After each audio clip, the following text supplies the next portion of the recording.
What's up? What's up? It's the Arthur Moats Experience with Deke. I'm Arthur Moats, and that's my main man, Deke. What's good, bro? Man, you know, it's been one of them ones.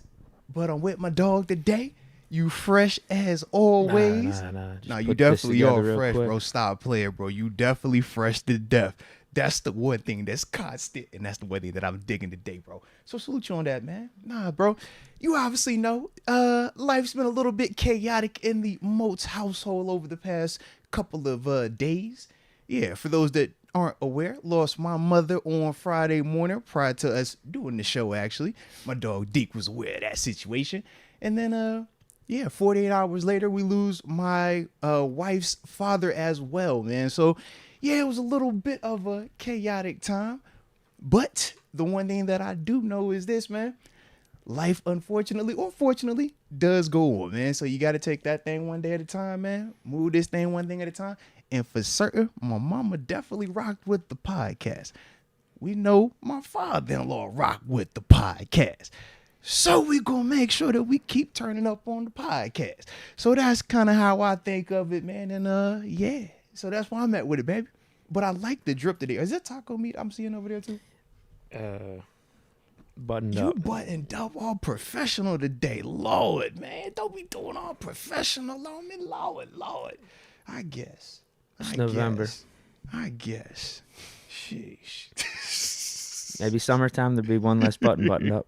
That's what it is? Yeah. We actually feel like we got some summer weather these past couple of days, though. It has been really good. Right? Yeah. It has been really good. Like 60s and sunny. Yeah. 50s and 60s and sunny. It's Gets freezing when the sun goes down. But no, that's absolutely is what it true. is. Yeah. But it's a vibe, though, bro. It's definitely been a vibe, though, man.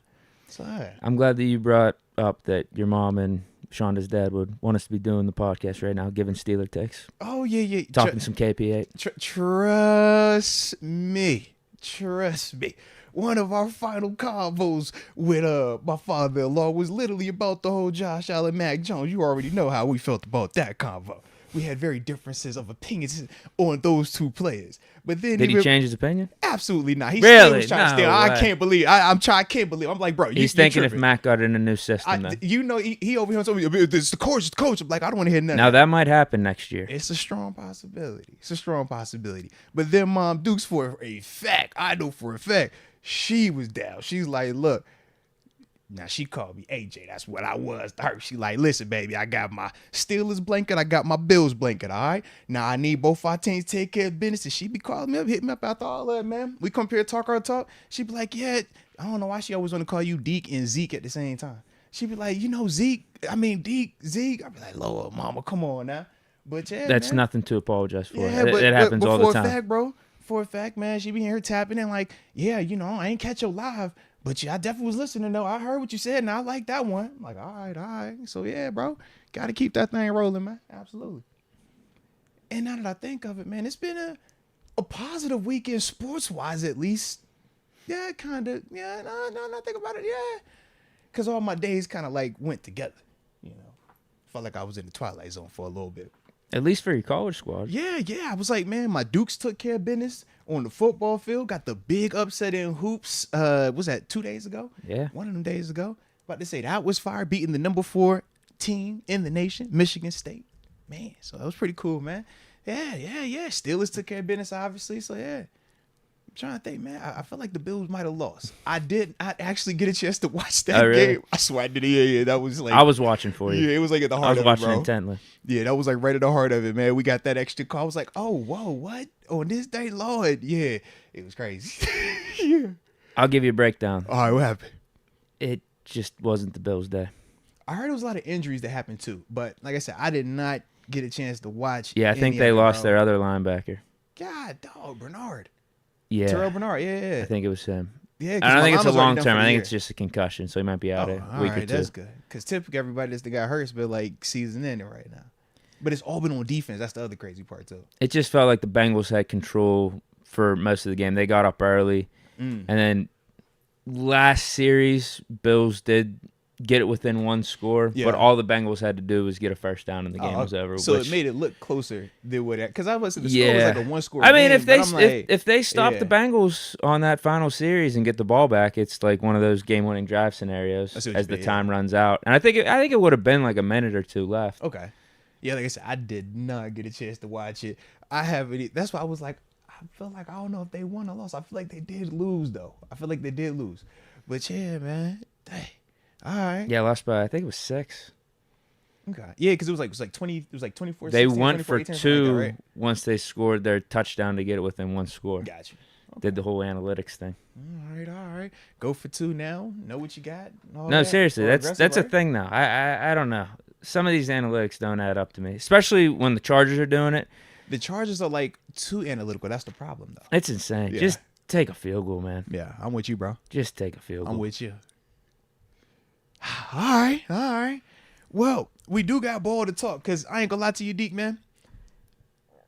When I text you, was it yesterday? I totally forgot that it was actually a game this week, man. In my mind, I was like in work. I was still stuck on Friday, bro. Yeah. I thought it was the bye week. I'm like, oh yeah, ain't no game. I was like, oh, we actually do got a game this week, huh? It's like, you know what? Let's do bye week. Yeah, bro. Like I said, I still went on Friday. As far as my mind, I'm like, oh, we just played last night, man. What you talking about, Deke? It was good. Yeah. But then I realized, like, no, we actually do got a game this week, so we do got to talk about it. And it's a big-time one, man. A great opportunity, man. Green Bay Packers coming to town. Historic franchise versus historic franchise. Young quarterback versus young quarterback, man. So, like I said, man, definitely excited about that, man. And, yeah, it's be a good one, man. It'll be a good one. So, if you ready to roll, man, I'm ready to get this thing started. Yeah. We go ahead and start like how we do this. So, man, you know how we always do it.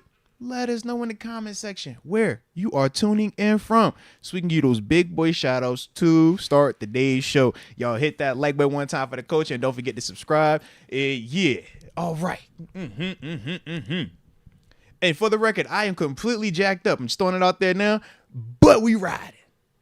I always got to put them disclaimers out there just in case, right? It's like, with all due respect, hey, he might say something off the handle. Just with all right. I put it out there early. Figure we warm up with it. You know what I mean? Like, absolutely. Yeah, get it on the front end. Absolutely. Free for all. Yeah. John Easton, 412 Crafton. Shout out to Crafton, man. Kenny is 6-1 in primetime games. Big time. Let's go. Big time. What's the only loss? Oh, that Dolphins game. Yeah. All right. Was that second start? Yeah, I think so. So, yeah, after the Bills game, right? Yeah, because he got concussed or something in the Bills game, right? No, I'm sorry. That was like his third start. All right. I he got concussed in the Buccaneers game. That's what it was. Started the Bills game. We lost that one, unfortunately. Yeah. Started the Buccaneers game. Had good things going. Mm-hmm. Got concussed in third quarter. Yeah, Mitch came in. Yeah, Mitch balled out. Mm-hmm. And then, it was a week turnaround for Kenny on the concussion protocol. The second concussion, though, for him, he had to wait a week. That's when Mitch played in the Panthers game, started in the Panthers game. Yep. Good call. But, yeah, I like that stat. Stan Claire says, the defense is 6-1 in primetime games. Lord, there we go. They ain't going to let it rest. They already at it. I like it, baby. I like it. Dude, I'm not joking. The Kenny hate is out of control right now. Look, I've been so unplugged. It's been out of control because Josh Dobbs had a decent game for the Vikings. Shout out to my dog, Dobbs. Not just a decent game. My man was fresh off the trade, fresh off of not knowing a name. Look, it was a lot of stuff that I missed on Sunday, bro. It was a lot of stuff that just completely was oblivious to. I caught Dobbs, though. I caught that one. I was like, yo, astronaut, let's go. That's my dog. Every time he ball, I'd be so dang happy. I don't even know why, but it'd just be like, yo, let's go, Dobbs. So I was definitely happy to see that. He had a little teddy. Yeah, man. And he even threw his hat on. And I'm like, he could get away with it because he's the new guy on the team. And they're like, yo, he's fresh off. You know what the situation is. So that's when you saw him in the interview with the Astro hat. I'm like, yo, they probably ain't even going to hit him with that. They're going to let that slide. I'm not going to lie. I had two sides to me going on. Oh, no. Watching that game. Because deep down, I am rooting for Dobbs. Uh-huh. Former Steeler. Yeah. You want to see him do good things. Never really got a chance here. At the same time, I got friends in my group message hit me up. Dobbs over Kenny. Look how much better Dobbs is. We should have never got rid of Dobbs. And then you take it over to social media. I'm hearing the same thing. Oh no! So That's what they want on social media? I wouldn't have minded for my own sake, I for did not know that. for the chirping that comes my way, for Dobbs to maybe have lost that one. Yeah, see, I did not know that. But bro. no, I did not know. Deep down, I was happy fire, for Dobbs, though, bro. I'm like, absolutely, because he wasn't even supposed to play in the game. He wasn't supposed to play, bro. And the homie gets hurt. I'm like, yo, this is nuts, man. But man, that's Dobbs though, man. And the thing that I like about his game is this: good decision making, so he protects the ball, right? Not gonna put it in harm's way, can make the throws you need him to make, and use his legs. It's like, man, make a couple of plays here or there, you can survive, man. Now, the consistency part, we know that's always the question with quarterbacks, specifically young, or not even young guys, but just guys like Dobbs, man. And that's what separates him from, the franchise caliber guys or the guys that, you pay to be QB1. But, I mean, it's dope to see that he's at least taking advantage of this opportunity. And you never know, man. I remember Ryan Fitzpatrick coming to us in Buffalo after a couple of stops. Yeah. And, turned himself into like a nice situation up there, man. Made a lot of money, man. Won a good amount of, or not a good amount of games, but won enough games, to be legendary up in Buffalo, And we saw the career that he was able to have. So I'm looking at Dobbs like, man, why can't you do a similar thing? So it was definitely dope to see that from him, man. The chat's getting on me. I wasn't rooting against Dobbs. He wasn't the only. I wasn't rooting against Dobbs. I was rooting against the chirping. They said you hating on Dobbs. Oh, that was going my way due to Dobbs' success. Oh no, he said, yo, no, it's Dobbs. I wasn't rooting against Dobbs. If you were liking Dobbs, I know you was hating C.J. Stroud because they hit. Listen, my partners hit my line like, yo, I know you grieving, Moats, but did you see it? And I'm like, bruh, y'all know I hate y'all. Yes, I saw it. It's fire. But gosh, this is crazy. Yeah, bro. Yeah. That and CJ Stroud. Yeah, man. Got me in a bad mood on Sunday because child. It just can't be Stroud having a good game. Let's leave it at that. No, let's compare Stroud to our quarterback here and just use Stroud's stats to bash our quarterback. When they said CJ Stroud has more touchdowns than Kenny Pickett has his career, I said, oh, y'all play it. Why y'all being messy like this right now, bro? Super duper messy. Then they said, oh yeah, he set the rookie pass record. The record is Andrew Luck. I was like, oh, they said that one? And did you see the fashion? I said game-winning drive, drop the bucket. Oh, and I was rooting heavy against the Texans there, just because they're an AFC team and they might be in the playoff mix. Now, I mean, they're 500. Hey, yo. I was rooting against them heavy. He started drive. I say no way. Because Baker put his own little drive together to close it out. Yeah. And then, CJ got the ball, I think it was 40, 50 seconds left. He's good. He's good. I got nothing against him, but I'm tired of the Pickett comparisons and just using Stroud to bash on Pickett because over the last 17 games, which is a full season, how about this stat? 12-5. There it is. There it is, bro. That's how I look at it, man. With Kenny Pickett leading the Steelers, we're 12-5 over the last 17 games. Gotta win. That's what we looking at, baby. Wins versus losses, man. Wins versus losses. But nah, dude, it was crazy though, man. Like the Baker drive in itself was unexpected because it's Baker. So I was definitely like, all right. He had a little play, had a little scramble. I'm like, okay, Baker, you lead your little drive. And yeah, it was definitely impressive with Stroud though, man. But I didn't get a chance to get on social media, obviously, when I thought things were going to be taking a little bit turn. That game ended and we said reset. All right, let's get chaotic again. Hence the reason why I ain't catch that Bills game and anything that happened after that 4 o'clock time frame. Sure. But yeah, man, I did. Like I said, man, Stroud though, that was impressive, man. But like I said, you can acknowledge Stroud, we can acknowledge Dobbs and their success, and it still doesn't have to take away or minimize what Kenny has done. All three of them dudes can still be, I don't even know how you say it, celebrated to an extent, right, for what they've accomplished in these various situations without it. Oh, well, his is more important than that, so it takes away from that. This guy takes from that. I don't think it has to be that. I know naturally we just want to compare because that's what we do in sports, but it's like what Kenny has been able to accomplish when you're talking about the 12-5, when you're talking about the clutch moments, when you're talking about constant improvement from when he started, along with him having a situation where he's replacing a Hall of Fame quarterback. The expectations are elitely higher. So when we talk about the pressure situation that Kenny has walked into, it is a very different scenario. Granted, for CJ Stroud, he has his own level of stress and pressure because he's the number 2 overall pick. He's coming into a franchise that has never really had the answer.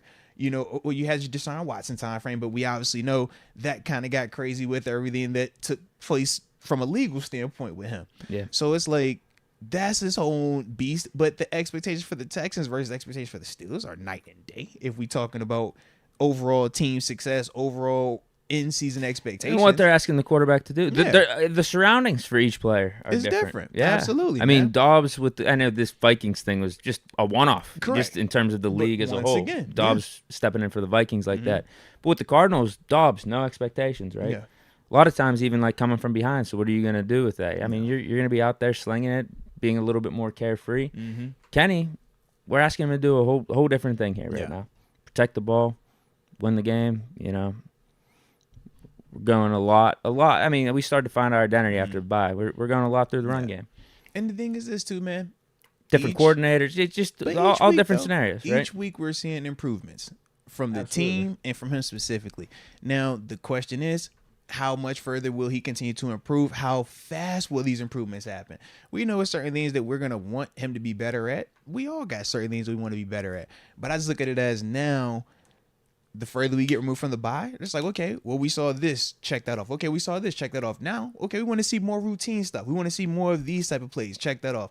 All right, it used to be a time we wanted to see more consistent deep throws. It's like, no, we were seeing enough of those. We feel good about that part. It's like, all right, let me see you hit these throws consistently now.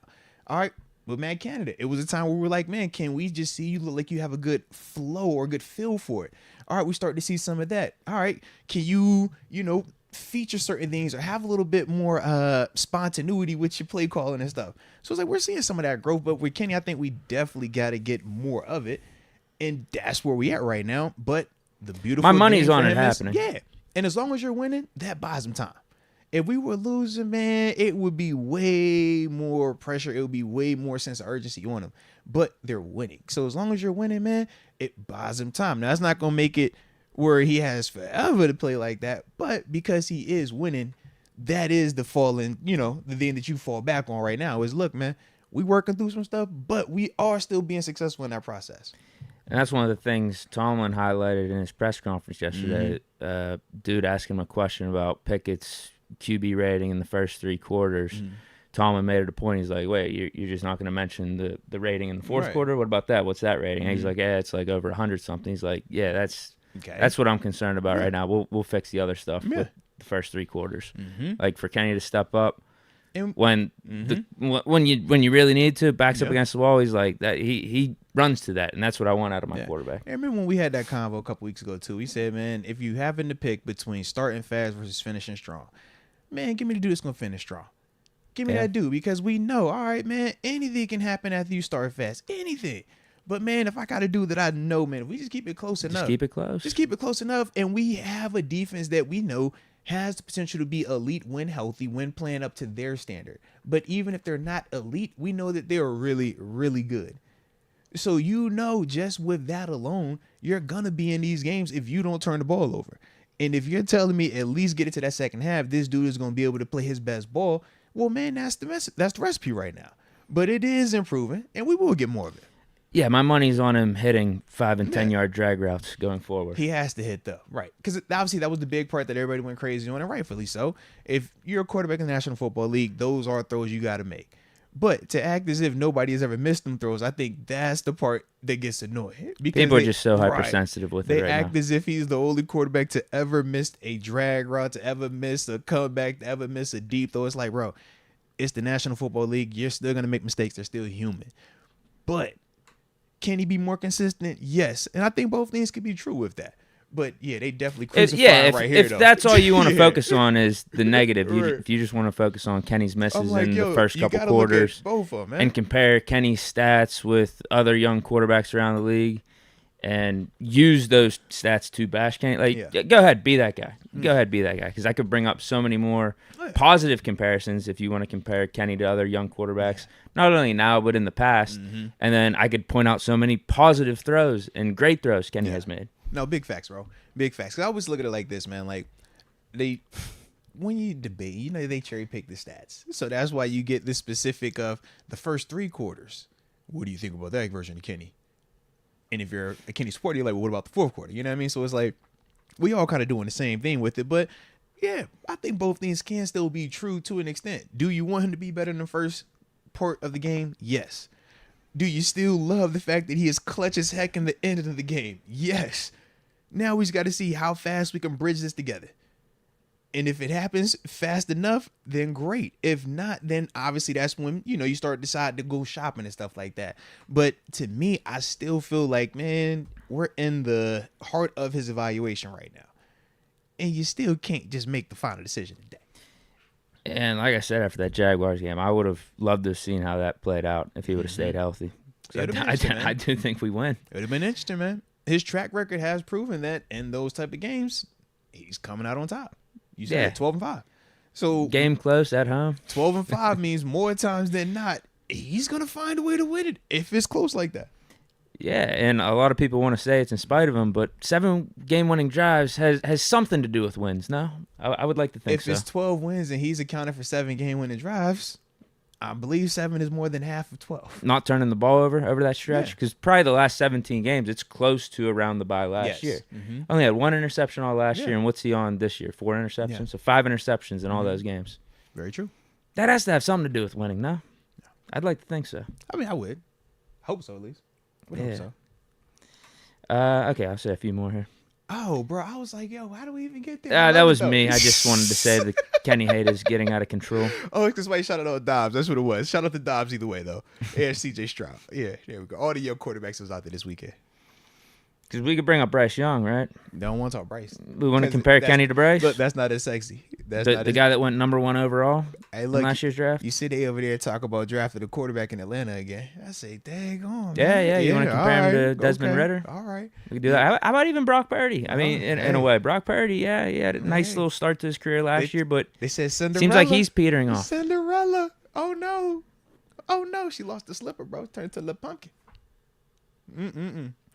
Tito, good vibes. 817 Fort Worth, Texas. Funky Town. Let's go. Shout out to Funky Town one time for the culture. Leah Warren, the 254. Man, let's go. Killeen, Texas. James Martin, 740, Zanesville, Ohio. Salute you. Curly Top, 704, Tunic in Big Four time. Yeah. Shout out. Rod Dallas, 330, Youngstown, Ohio. Share a line, baby. Share a line. I'll say a couple more. Quan Summer, 323, Watts, California. And Wendy Johnson, the 562, Long Beach. LBC. Let's go. You want me to hit these supers? Man. You want to go over any shout-outs? Yeah, let's go to the supers, man. Let's tap in. But I will say this, too, man, on the front end.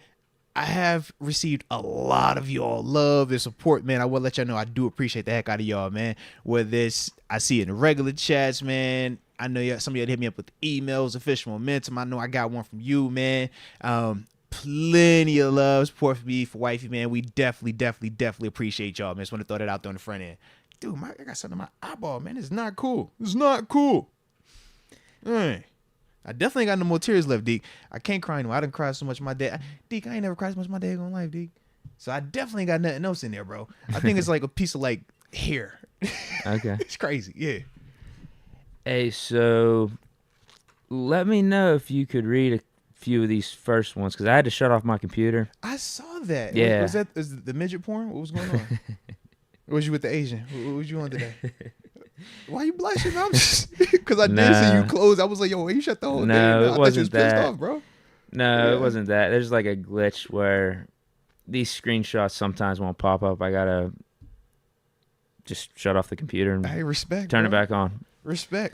All right. So yeah, man, I got it then, man. I'll let you know where I'm at. I'm at Go Dukes.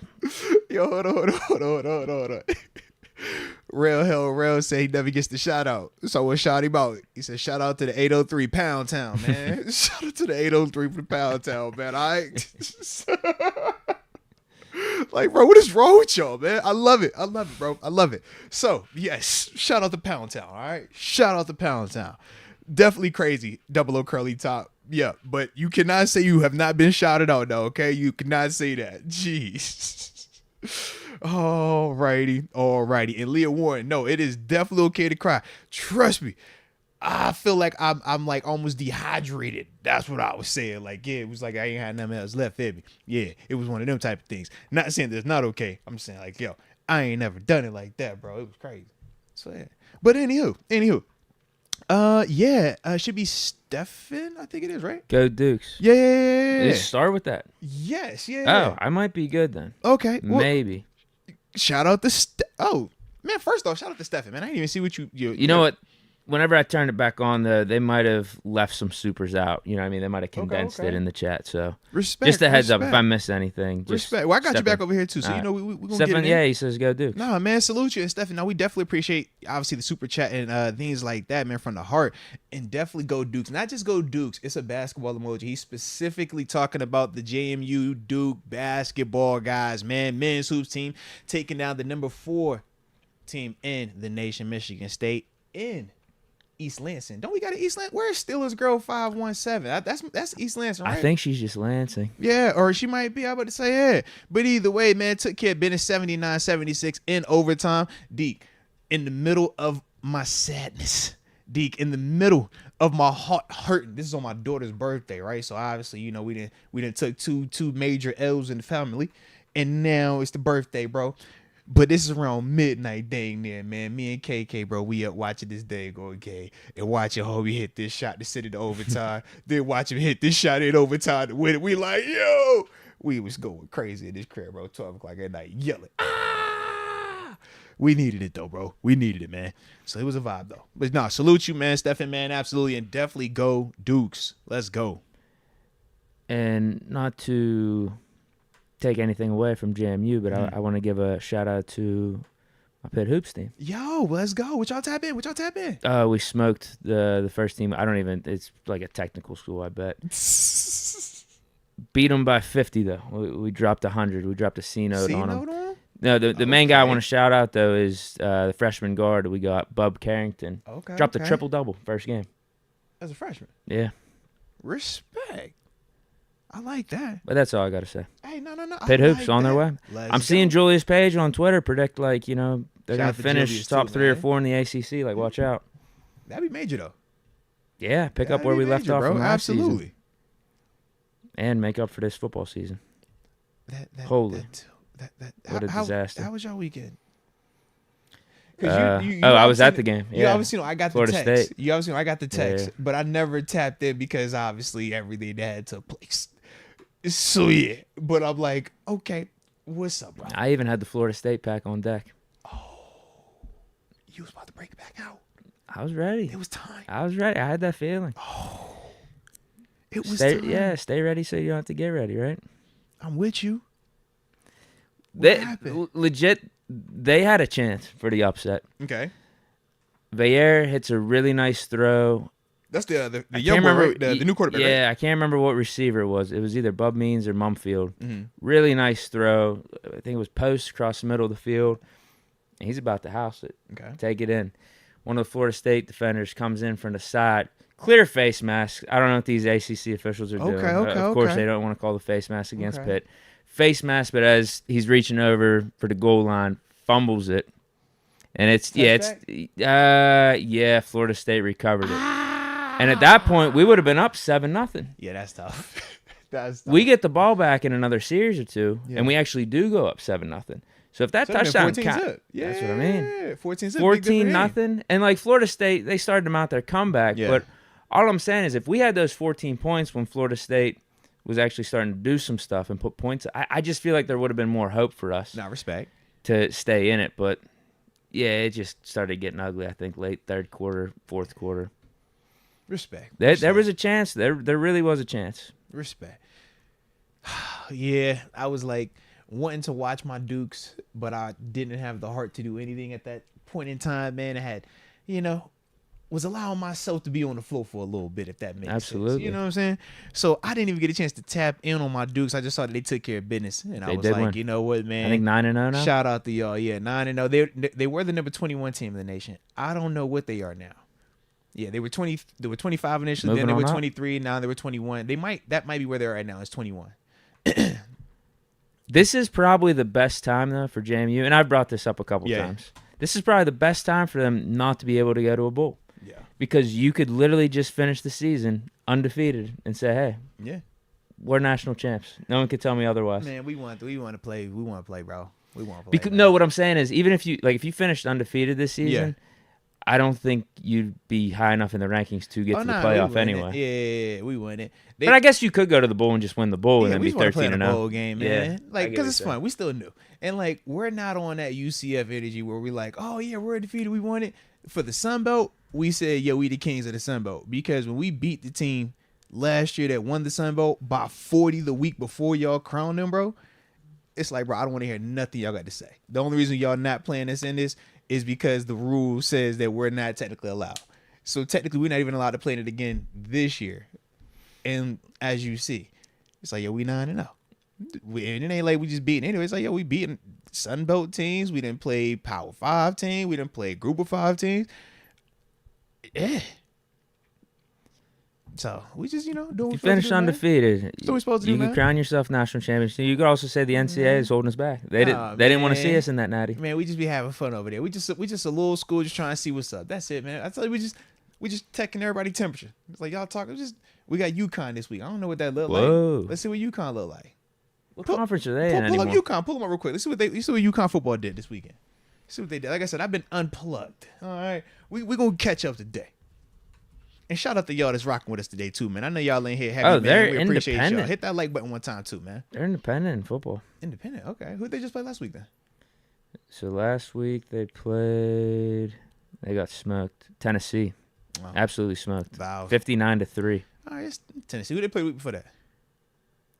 Lost to Boston College, 21-14. And Boston College is supposed to be terrible. But it's ACC. All right, who was the week before that? They lost to South Florida, 24-21. I think you're good. That's a good game, though. No, that was a good game. The week before that? They suck. They're pretty bad. They beat Rice 38-31. They sound like a good team, bro. They lost to Utah State. Did you play Utah State? Yeah, we beat Utah. We had to play them in Utah State. We beat them. Okay, it was a close game with Utah State. Yeah. 34-33. There we go. They lost, though. They lost by 1. Yeah, no, Utah State was straight, man. That was the game we was pissed. So, man, we was up like, was it 28 zip or something like that, and they came back when we got tied. And then that's when our coach pulled out the little phone for the replay and stuff. Yeah, it was crazy. He was wild. I remember that. But it was a good time, though. UConn's independent now. I did not know that. Interesting. Yeah, them, Notre Dame, and is BYU still independent? No, they're not. They're in a conference. Yeah, they're not Mountain West, right? Army and Navy still independent, right? Yeah, they're the OGs. You know the OGs got to be like that. Farron Bradford, am I good here? No. That's what I mean. I think it jumped on me. Yeah. I got a couple in there. A few. Yep. So shout out to Tito Good Vibes. That's so Tito Good Vibes tapped in first. He says prayers to you and your family, Moats, man, with the double prayer. Obviously, because we got double prayers we need, man, on obviously my side, my mama, and on my wifey side and her pops. Like I said, baby, it was a crazy couple of days, and it's still low key kind of crazy. But we trying to find some normal, see if that makes sense. Absolutely. Too. You know what I mean? And yeah, I think you actually, Deke, you should be, yeah. Shout out to you, bro. You second in here person I didn't talk to, man. You all right? Okay. Yeah, man. I ain't really. Oh, you know what? Yeah. Question for you. Did you vote yesterday? Absolutely not, bro. Because you're big Absolutely on voting. not, man. I had text from the little man. Oh, yeah, it's a person. Well, you be proud of me. I did. Bro, I'm glad you held me down there, bro. I picked up the slack for you. You held me down. Hey, you a real one for that. You a real one. Being wife. I thought of you. I Listen, did. if this wasn't family friendly, I would tell you the words when I got the text. I'm like, you want to vote? Like, yo, you want to know the truth? All right. This is how I feel right now. Dude, I got freaking hair on my eye or something, bro. This is crazy right now. This is crazy. Is that when you get the fresh cut before you start the show? It's tripping. But shout out to my dog Hen, though. Had to get right. Yeah. Couldn't come up here looking like how I was feeling at first, bro. Sometimes you need to just, I think my eye drops are in my car from LASIK. Yeah. We'd have to pause the show for me to get them if you needed them. You good. But you probably just splash water, too, it's if you need definitely got a piece of hair on my. I'm like, bro, this thing is like, don't burn. Yeah, man. All right. Then after that, though, shout out to Official Momentum. Official Momentum says prayers and love to you, Moats, and your family. I love you guys. You need anything, give me a shout. No, I salute you, Official Momentum. You already know what time it is, man. Definitely appreciate you reaching out, man, on multiple ways to me, man. Nah, definitely means a lot to me, man, from the heart. And to my wife, man. I have relayed. She's been a little bit, well, actually, she's been way better at this grieving thing. Just not way better, because obviously it's no right or wrong way. We're just very different in how we grieve. So she is awesome in terms of like, She's big on like, yo, I want to read the comments. I want to see the videos. I want to look at the pictures.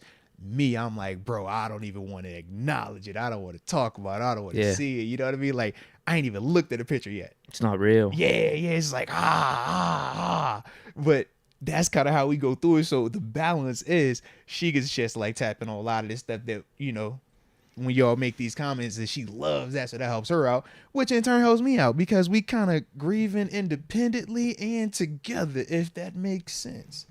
Makes sense why you guys are together, right? At the same dang time. Yeah, it's crazy, bro. Opposites attract. Yeah. It's one of them things. It's like, all right, I got 80% my grief, 20% I'm here for you. She got 80% her grief, she 20% here for me, and we making it work, bro. It's a lot though, but we saluting it though, man. Absolutely. Farron Bradford, am I No, we up? got one more. Okay. Shout out to Brent Fox. Brent Fox says, just a show of appreciation, hashtag big Deke energy. And he says, /Moats strong. Shout out to the Moats strong, man. I kind of like that, man. I can dig that today. All right, all love. Mm-hmm. Farron Bradford, I understand how the GP chatter Hold on, looks. bro. I thought Farron Bradford was it's a couple more there. Okay. He had one earlier. All right. Well, he's got a spicy topic here for Shout the one out. I'm reading. I can't wait. Oh, dude. Yeah. I'm guessing you have no clue what happened over the weekend with Pickens. All right, I can't wait. So, Farron Bradford, the first Farron Bradford shout out says, Moats, shout out to GMU. I don't know what they putting in the water, but keep doing it. The AD turning that thing around. Turn that thing around. No. We just continue to do what we've been doing, man. We just going in the right direction, baby. We've been doing these type of things though, baby. Absolutely. And shout out, we gotta actually work. You just moved divisions. That's all, right? Yeah. We just bumped up. We wanted to take ours to the other hood. We was like, yo, we felt really good in this neighborhood. We was like, let's see what it's like over in that neighborhood. You know, they said that neighborhood's supposed to be like extra over there. So we just trying to see what's up. That's it. Just want to test it. Nothing wrong with that.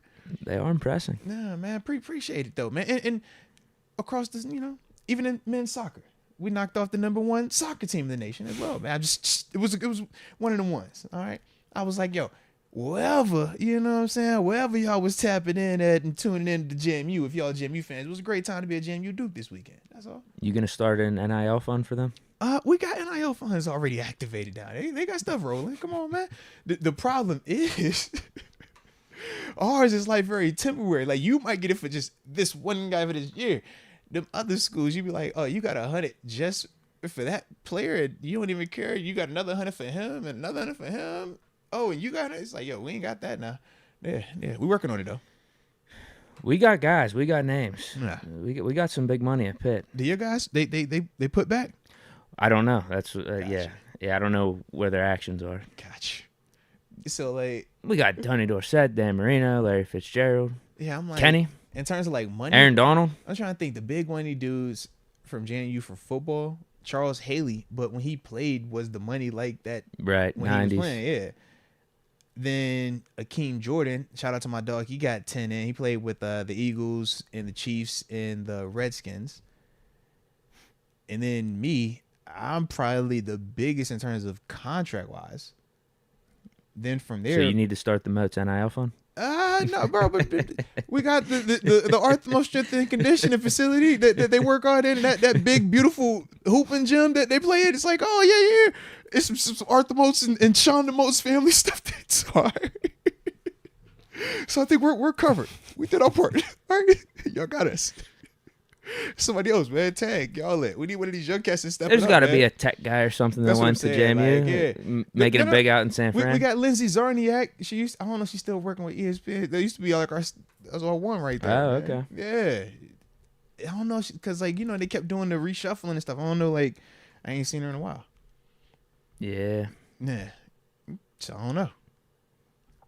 She was an OG. Yeah, but you seen like them was the ones that was getting hit. Yeah. Yeah. Yeah, exactly. So I'm like, I actually don't know, but they got a lot of them OGs up out of there, man. Yeah. Farron Bradford. Close? Richard Arbizo. We got one in front. Okay. Shout out to Richard Arbizo. He says, love to all the family and my condolences. Nah, man, front of heart, I appreciate you, man. Definitely do, man. It's been a lot, but you know, one thing at a time. I can't even get to one day at a time just yet. If we keeping it fully transparent, I'm a one thing at a time type of guy right now. So one thing at a time, baby. One thing at a time. But salute you, baby. All right, you ready for this? Farron Bradford, I understand how the GP chatter looks, but he's just a dog who wants to eat. Bro missed most of his college career due to injury. He's big hungry. Plus, I'd be mad too if I dropped a touchdown as well. All right, I feel like I definitely missed something, bro. Hold on. All right, you ready for this? The GP chatter? Oh, yeah.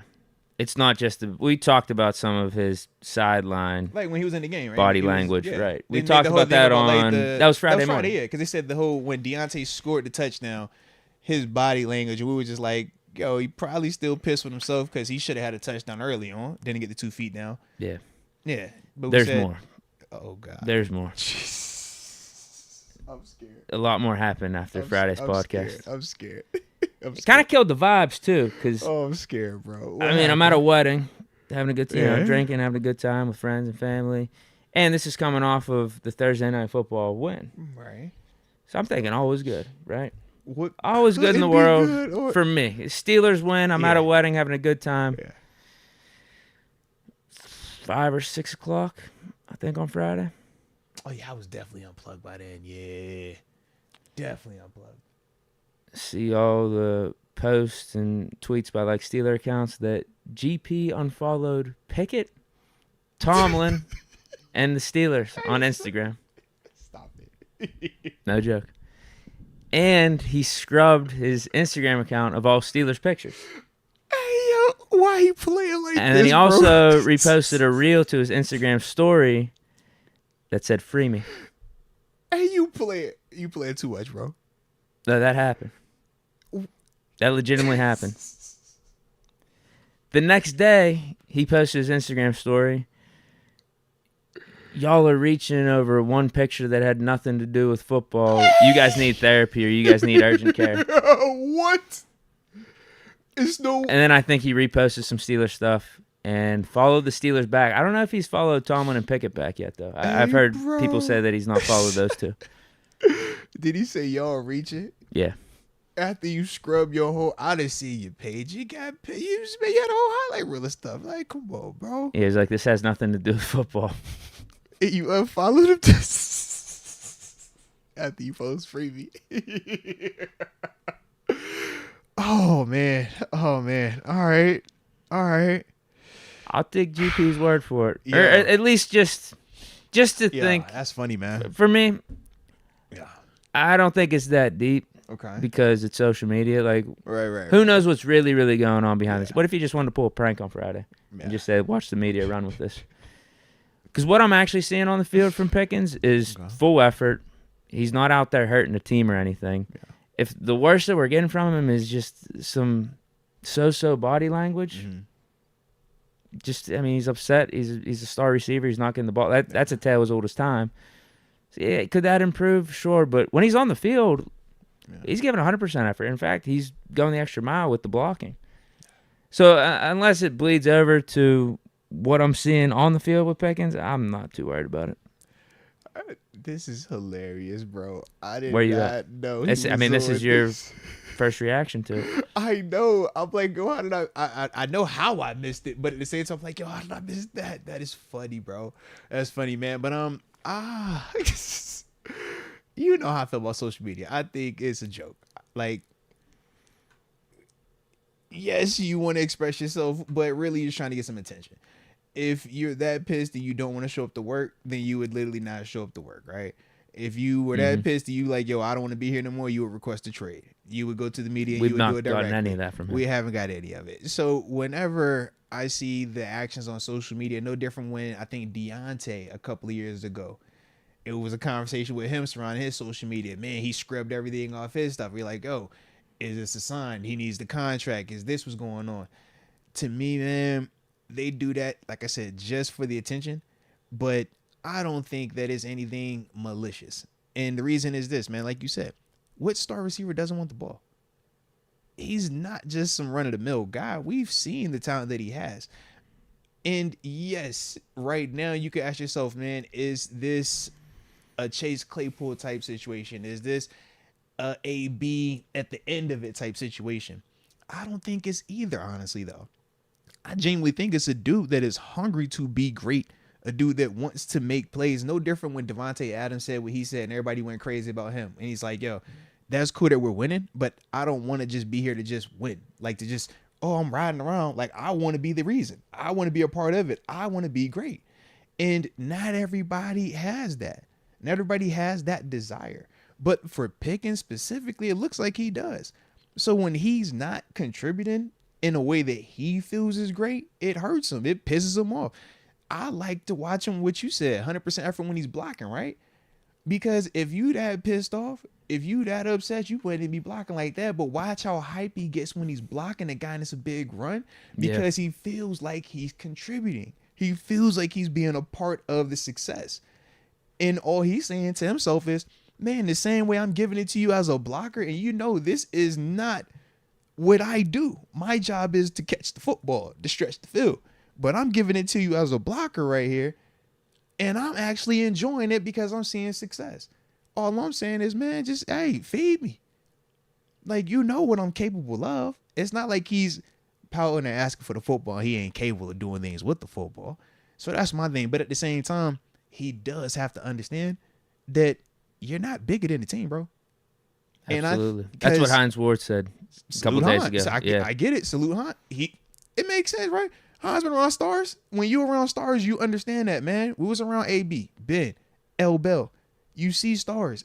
And at the same time, you see the decisions that they make or not make. And it's like, yo, at times they might think that the game is not bigger than them, that they are bigger than the team, that, man, life doesn't move on without me. And we saw firsthand, even with L. Bell, sat out James Conner. And then from there, it was like, we just moved on. James Conner made a Pro Bowl. If we being real, right? Unfortunately, he fumbled more than Bell. Right. We're not saying that he was better than him, but the thought process to an extent is, this has to be it. You know what I mean? And it's like, and you saw how he played with the Jets. Right. And even to an extent, you make case with AB. We saw when he started to kind of lose it. It's like, yo, you start feeling like I'm bigger than everything that's around me.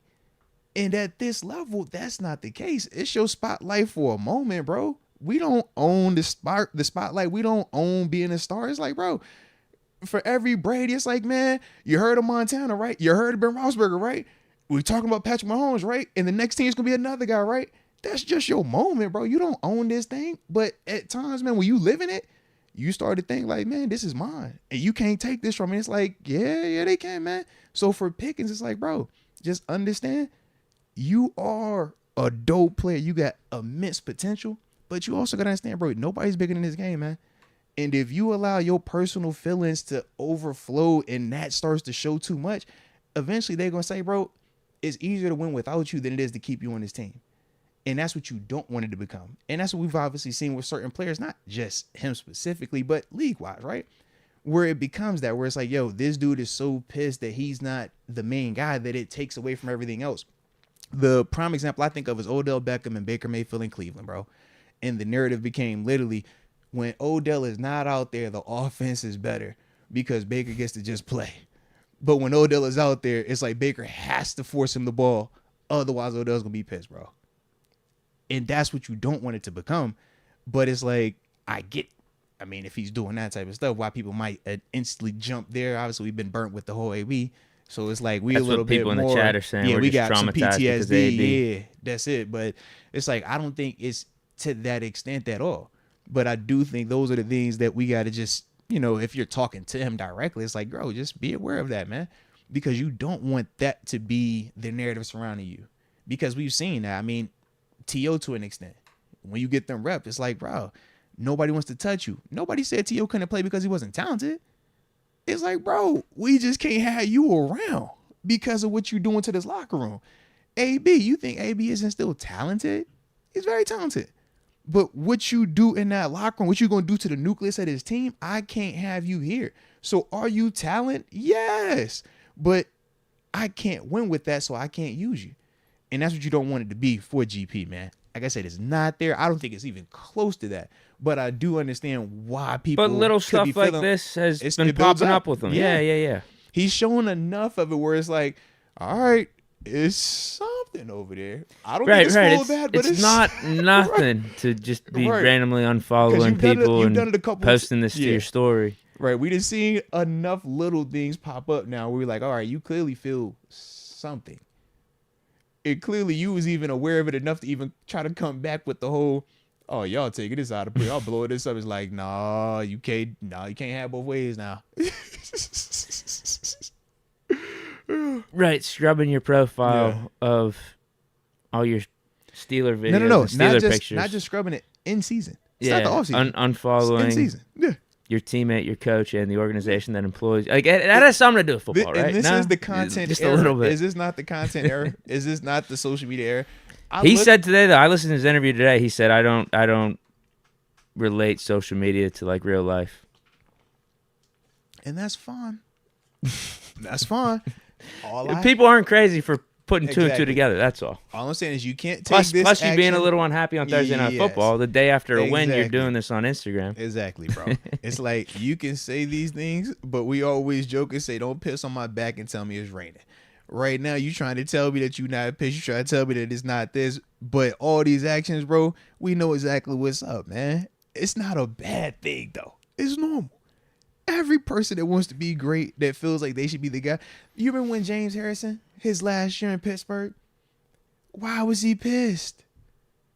Wasn't playing. That's it. We were winning. Think about it. We won a lot that year. He was pissed because he wasn't a part. We had a ton of sacks that year. We had a ton of turnovers. He was pissed because he wanted to be the reason or a bigger part of why. And like I said, man, it's not a fault. But you just got to understand how to handle that, how to channel that. My dog Debo, we obviously know y'all seen some of the reports. I was out there with my partner, though.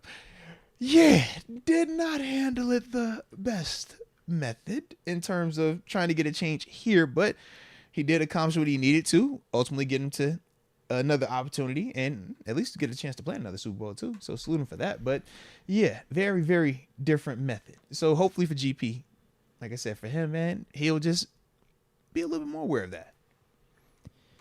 Okay, that was Farron Bradford. Next, give me a sec. Sean McCartney, my condolences to you and your family. No, I salute you, man. I appreciate you. Definitely do. Definitely do. Ryan McPherson, hey, Moats, was very sad to hear what happened. I got your book yesterday and appreciate the comment that you wrote. It made my day. It's been a good read. SF missed out in your draft. Moats over Bowman. San Fran. No, I salute you, man. And my apologies, too, man. I thought that book was already out, man. I had to, make sure we got that to you on time or in a little bit more haste. But nah, salute you for that, man. Definitely appreciate the support, man. From the heart. Luke P., much love, Moats, to you and the family. JMU ineligible, but Michigan can cheat and get in the playoffs still. Now they're saying a bunch of these other Big Ten teams were cheating too. So what's the word with it, bro? I don't know enough about it. It was all like recording, like, Yeah, I've heard that some of the teams that are calling out Michigan State, they themselves were stealing signs and giving signs away to other teams, like going up against Michigan. That's what I've been hearing. Oh, Lord. John Rye, every sports network talking about how good Mike T is, but I don't understand why he isn't a front runner for Coach of the Year. I think the front runner is probably gonna be Dan Campbell, bro. I think him, yeah. But yeah, I think it depends on how the season finishes. Yeah. I'm sure D'Amico Ryan, he might be another guy. Yeah. This trying to think, who else would you put in that category? Doug Peterson to an extent. Yeah, it depends on how they finish too. Like if they finish with the 1 seed, yeah, maybe. But if they win the AFC South, go like 11-6 or something like that, probably not. To me, I think Dan Campbell. And I think the big reason why Mike Tomlin is talked about a lot and revered at a high, esteem amongst the networks is because they just respect what he's been able to do in terms of the consistent dominance, the consistent excellence, right? When you talk about winning in the National Football League, Steeler fans minimize it. But outside of Pittsburgh, they understand how hard it is to win and to win consistently in this league. And that's why, you know, they talk about him and they revere him like that. Now, the reason why they don't view him in Coach of the Year categories, it's like the storyline hot type of thing, right? We talked about it before. It's like, man, Coach T could get the 1 seed or a 2 seed and it don't hit the same. But if it's, you know, you working with the hodgepodge group that 1 year, was that 2020 when it was the Duck and 19, Mason? Yeah. And that's the year when it's like, hey man, he should be in contention. If he could finish these last couple of games hot, he could have won it. It's like that type of vibe with him. I don't know why, but that's the energy with certain people. I mean, even with Belichick to an extent. We know Belichick's been dominant, right? Belichick won a ton of games, ton of Super Bowls. How many Coach of the Years, though, was he getting during that time frame? I don't know why that is like that, but sometimes that's how they view them dudes. Like, I think you could even make a case for Pete Carroll. He's another guy where it's like, we know he's a dope coach. He's respected league-wide. He's had a great tenure in Seattle. But when you talk about Coach of the Year awards, it's like... It is storyline based. It's like turning over a team. Yeah, now, I do think if we finish like 1 or 2 seed this year, the way everyone in the media is talking about how shitty our offense is, they might give it to Tomlin. Like, how is he finding a way to win? Like, this is immaculate coaching by Tomlin. Because this would be very similar to 19. Yeah. 19, like the offense was the questionable part. Defense was the saving grace. So it's like, yeah, they're able to win and keep winning enough where they are in that convo for a fact. Now, I would like to think our offense gets better, and that's not the conversation. Maybe it's more about like Tomlin being a part of turning around the offense, right? That's what I would hope it to be. I don't want any more of these Browns games where the defense is outscoring the offense and stuff. If it's a win, it's a win. But you get what I'm saying in terms of like being sustainable. I'm definitely with you, bro. Official momentum. The Myers family is with you guys, and prayers to your family too, Deke. Ambition Steelers Super Bowl 45 rematch on Sunday, 10 a.m. Stage AE, #free. The rematch? Super Bowl 45, yeah. All right. Mendenhall's starting to talk about that again. I'm seeing him popping up on podcasts. I'm staying out though. It's alumni weekend this weekend too. Yeah, he's trying to blame Ben. On alumni weekend, he gonna make it awkward. Well, I ain't gonna be there for the stuff because I'm grieving. I'll be at the game though. There's no way Mendenhall's showing up for alumni weekend. You sure? I was like, it's alumni weekend. He'll get booed. I guarantee he would get booed in the stadium. I promise. No, I'm being dead serious. Weekend, he's made way too many comments about that Super Bowl and like bashing on Ben and stuff. Weekend. It's alumni weekend. No, I'm being serious. He just needs to come out and say like, my bad, I fumbled. That's it. Like, he has not done that though. I don't know what he's talking about. They said Mendenhall was talking today. Double O Curly Top said that. Yeah, it was today. He did. I don't know if it was today or like recently, but yeah, the video clips are starting to pop up of him. Yeah, talking shit on Ben and again not blaming himself for the fumble. What did he say about? I ain't gonna be messy. We gonna leave it. Just leave it alone. I do think he would get booed. Shout out to 7. Who's your guy? What's his name? Larry. Yeah, Larry Richard. Yeah. Yeah, if he announces midfield part of Steelers alumni weekend, I think he would get booed.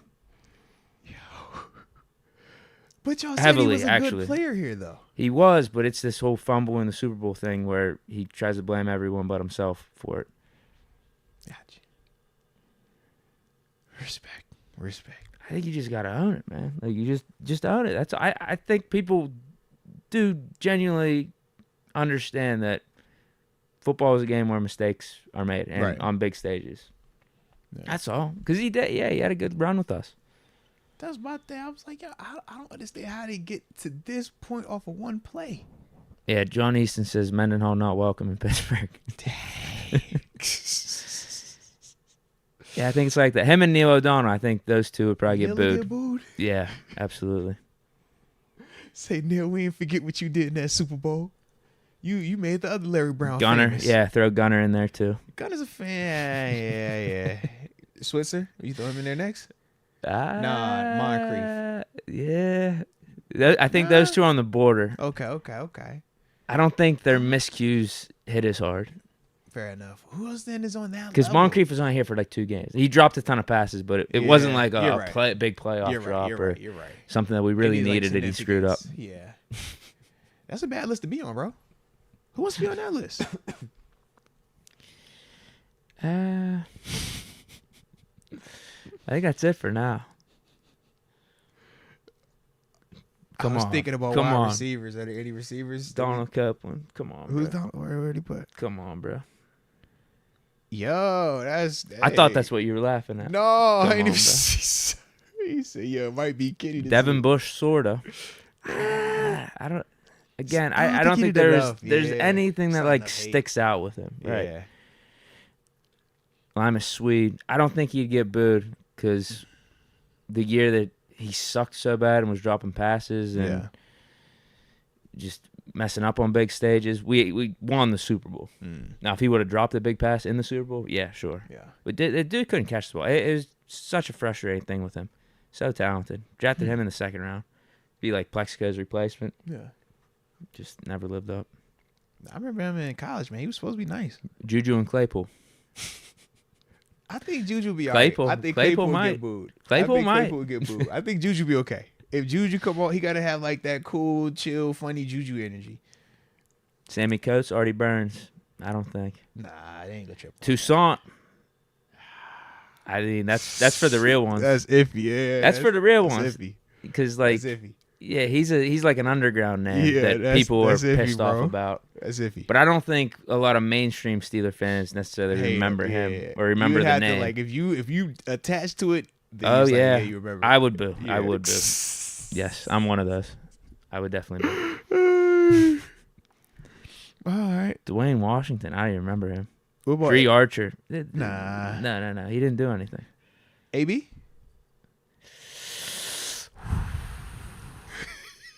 I think it would be majority cheers. I think there would be boos mixed in, though. All right. Because I was like, yo, that's the one. I'm like, Yeah, I can see that one being a little iffy. Yeah. I think it'd be like him. It'd be like a little bipolar. You get a mix. Yeah. I think it'd be like him. A little bipolar mix. Lord. Matt Canada 2-3 weeks ago, definite boost. Definitely. Right now, I mean, being on the sideline, I think being down there with the fans, like he feels a little bit more relatable, and the offense is doing good. That might be why Donald Copeland said maybe Kenny. That might be why, because they've shifted who they boo now. They're like, yo, we're not booing Canada anymore. We're booing Kenny now, man. LeGarrette Blount. He wasn't here long enough. I don't feel like. That's true. Yeah. That's definitely true. He wasn't here long enough. But he definitely, yeah. I think he's in the top 20. That was not a nice ending. Yeah, he doesn't make top 20. He doesn't make top 20. Gandhi Son, 07. Sending much love to the Moats family from ours. Mama Moats raised an outstanding man and role model. Nah, man, definitely appreciate you from the heart. G-Abs. Hopefully Canada feels the same way Chooks does. Now, from my understanding, Chooks was just accountable, right? Well, last time we talked, he had just simply said... And then Tomlin confirmed why we benched Chooks in his press conference, that it was due to something like he said or the way he acted. No detail, though, right? No detail. Okay. I do want to know what he said, though. Because usually you keep that type of thing under wraps. Or you don't use it as a direct excuse to bench someone. Right? So what he said was so bad. I don't think it necessarily has to be like a singular statement. I think it could be like, this is what led up to it. And then when you made this statement as well, like the accumulation of everything got you set down, and Broderick just so happened to play well while this happened. So now you got yourself in a bad situation. I guess what I'm saying is I'm sure there's heated exchanges or things being said sideline, locker room. But that's why I said accumulation, bro. Okay. Because you're going to have heated conversations. That happens. The way that we talk to each other behind them doors, bro, like, it's cutthroat at times, man. Cutthroat. But the accumulation part is we're not always in the heat of the moment. There are some times where it's like, bro, there's a certain way that you still supposed to act. There's a certain way that you still supposed to be professional, even in the midst of us having disagreements, even in the midst of you not being happy about whatever might be going on behind closed doors. Still a certain thing that you got to, display when you're at work. And I think if you're not doing those things and you're not playing at an elite level, now you have this situation where, okay, it boils to the top and you make a statement, y'all say something crazy to each other. Yeah. And I think it's more of that than just like a one time, man, we got into it and said something, because that happens a lot. Okay. Man, the testosterone, we competitive as heck. We all alpha males. You around each other 24/7 at times, it feels like, man. So yeah, man, it's times you in there fighting. It's times you in there going at it with your coach. You know what I mean? Like, all of that does happen. But that's ultimately why here in Pittsburgh, what Coach Thomas specifically is like, he does try to keep that family vibe, that communicating vibe, that, yo, you could talk. Like, whatever your issue is, man, you don't gotta bite your tongue. Now, you might not like what happens after that, but you ain't never gonna bite your tongue.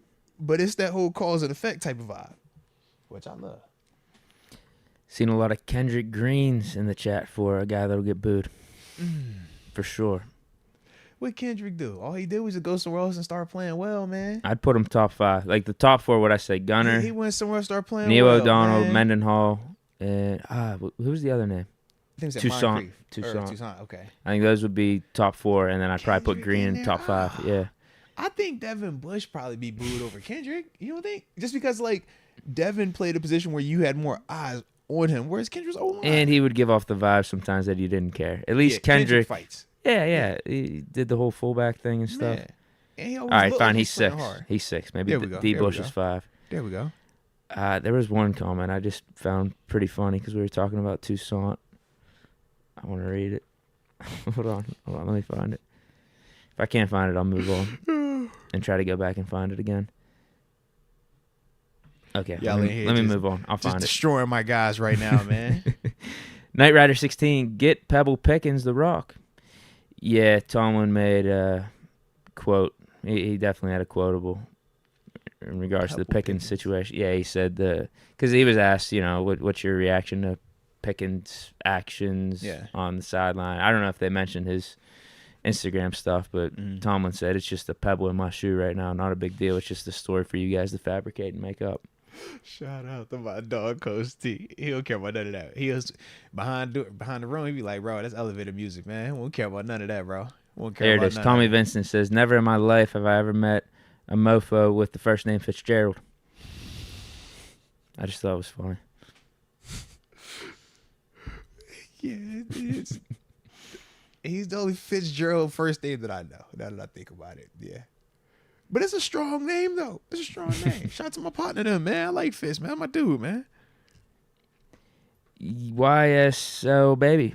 Ken Wisenhunt would be a good replacement at OC. What the hell is he doing? He's got to be retired on a beach somewhere. I haven't heard from him in a minute. Yeah, like most of them dudes, like, at least be floating around as coordinator somewhere. I haven't heard his name. Yeah. He did the AZ thing as head coach. That was a while got fired from there, bro. Correct me if I'm wrong. Did he go to the Chargers? Pull him up. And was an OC there for a little bit? But that had to have been back in like the early 2010s. I haven't heard from him since. That's my guess. He went from here, OC.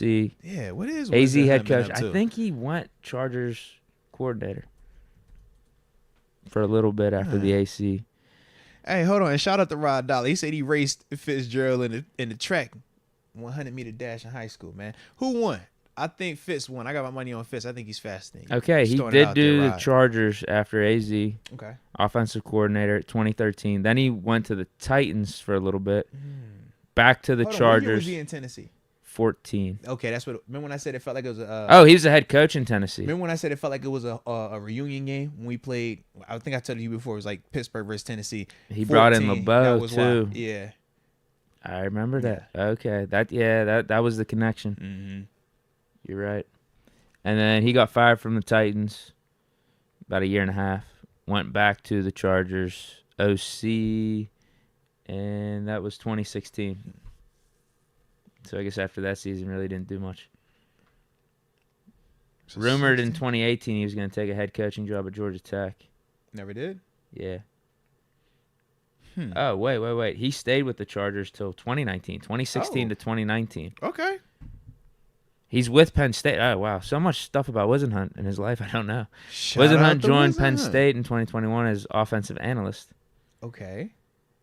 In February this year, 2023, reported that Wisenhunt had been hired by Alabama to serve as a special assistant to head coach Nick Saban. Okay. It was reported, so is that report official? I don't know. I mean, he sounds like he's still a part of the thing, though. So, I mean, if he was interested, I don't see why the conversation doesn't hurt.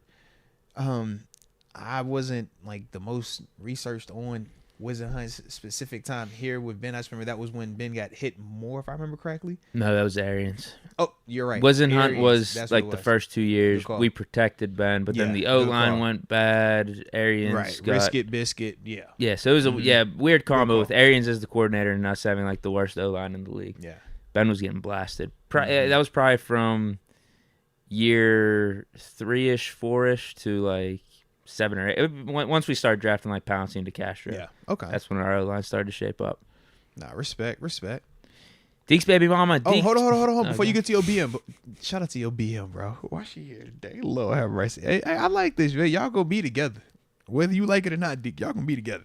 But Rod Dollar, since he had said he had erased Fitz in the 100 in high school, I did want to know, who had won. He had followed up, and he was like, yo, Fitz got me. But Rod said he ran a PR that meet, though. So shout out to the personal record that you ran on that day like that. Yo, the reason why I said I thought Fitz won, because, like, man, we didn't line it up with Fitz. Fitz got some juice. Yeah, he got a little juice. Never saw it on the football field, unfortunately. He did Or at play least- well. He just fumbled. The fumble makes... If you look at that game, he was straight in that game. He just fumbled, bro. That changes everything. Can't do that. Yeah, that changed everything. But he played straight. We had that game Fumble kills locked you. up. We had the game literally locked up. Yeah. He started that game, bro. Or he was He the did, main 'cause, back. yeah, Right. we were out Bell and Okay. D'Angelo. Right. People forget all that. I'm like, bro, he was all right. The fumble. You can't fumble. It changed everything. That first he's like, yo, he terrible. He killed this nigga. He was like, no, he did it. But he fumbled though. That fumble was the part that kills everything, man. Deke's baby mama says Deke starts fast and finishes strong as well. All right, these are going up a next level, huh? Yo. Started off somewhat wholesome. Yo, got another little Deke right around here, bro. You gotta chill out, man. Donovan LaRue says, this Kenny hate is wild. When I asked if he will be Kirk, I think that's his low. We've seen him make amazing throws and plays. I think his ceiling's top 5, top 10. Respect. Like I said, man, right now, we all just kind of have our, optimism or pessimism surrounding him. Your optimism, you think be top 5, top 10. The other people's pessimism is they think he's terrible, I think it's more closer to where you're at. I don't personally want to go top 5, top 10. That's just me. But I think really good. I think he can get there. Sean McCartney, people saying Kenny did nothing in the first 3 quarters as if we didn't have one of the best opening drives of the season. If people want to trash Kenny, then don't be mad with what Pickens does online. Talk about it. Yeah, that was a good opening. Opening drive, man. Touchdown drive, bro. You getting choked up, bro? It's like we got I'm plenty of good. tissue right here, bro. Yeah, I got drinks too, man. Cause sometimes you cry a lot, like get dehydrated. I did take a Zycam. I don't know if I'm Alright. getting sick or not. I'm not. But You said a Zycan? yeah, No, I thought you said Z-Pack. I didn't know what was going on. I said, hey, bro. nah, All right, rough weekend, man. Hey, nah. just never know. YSL baby Moats Deke, how you feel? I already read that one, right? Or did he say it again? He might have said it twice, bro.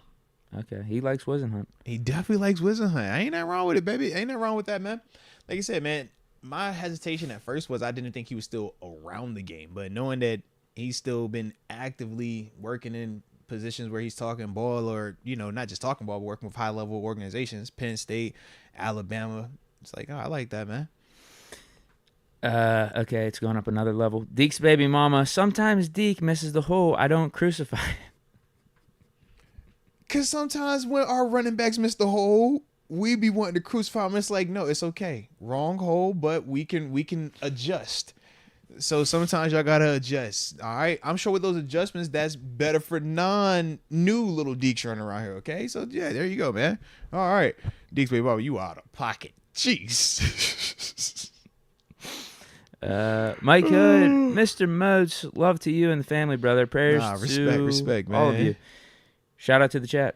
Nah, definitely appreciate you. Respect. Steelers Girl 517. I had the same reaction. Like, bruh, what is going on? Dee's baby mama is wildin'. She is in the chat wildin' today. All because Deke don't want to be just, man, if you give her more attention at the house, she ain't got to come up here and put all your business out there. But you don't give her enough attention at the crib. So she be like, all right, I'm going to spill your beans. That what that is, bro? You know how it go. Is that what's going on? That's definitely how it is, man. Alpha God. That's an interesting username. Yeah. We're used to seeing Alpha Dog, Alpha God, 256. Can Kenny Pickett be more accurate against the Packers? No, that's. I'm sorry. I'm not laughing at that. X Concept says, hey, Moats said wrong code could be adjusted with the crying laughing. I forgot I did say that. My bad, guys. I'm sorry. All right. Anywho. Can Kenny Pickett be more accurate against the Packers? Why are y'all like this today? But yes, I do feel like he can. And I think that he should have a really good opportunity. Now, it is a little bit different of a challenge this week with this Packers team, just with, some of the pass rush, and one of their corners obviously is a premier corner in this league, but I do feel like he should be able to make more routine throws. But I also feel like part of that will be because I think we'll just have a little bit better separation situations for us this week as well, man. But yes, I do anticipate him making the more routine throws and just being more consistent, because I think that's the problem right now with Kenny, and why when you hear people's opinions on him, they kind of all over the place, because he has shown a ceiling of elite. But the problem is he's also shown a floor of like, bro, this isn't varsity. This isn't, sustainable. And I think that's why it's so crazy right now. But the messaging that I keep telling everybody is that is young quarterbacks, man. Quarterbacks in general, it's a tough position to be consistent at. But when you're talking young quarterbacks, man, it is very, very tough to find that happy medium where they have found this is who they are every week. The one beautiful part is we at least have seen certain parts where we're like, okay, we've seen these fourth quarters. We've seen these big moments where you have not collapsed. We've seen you make certain throws. That's the part where you're like, all right, we at least feel good about that. But yeah, we still got to find some balance, because it can't be elite or bust, and that's what we got to live with, because obviously that is chaotic to an extent. But I do feel like he will continue to get better, though. Mekhi, Keon Coleman is a dog. Need him in Pittsburgh. Okay.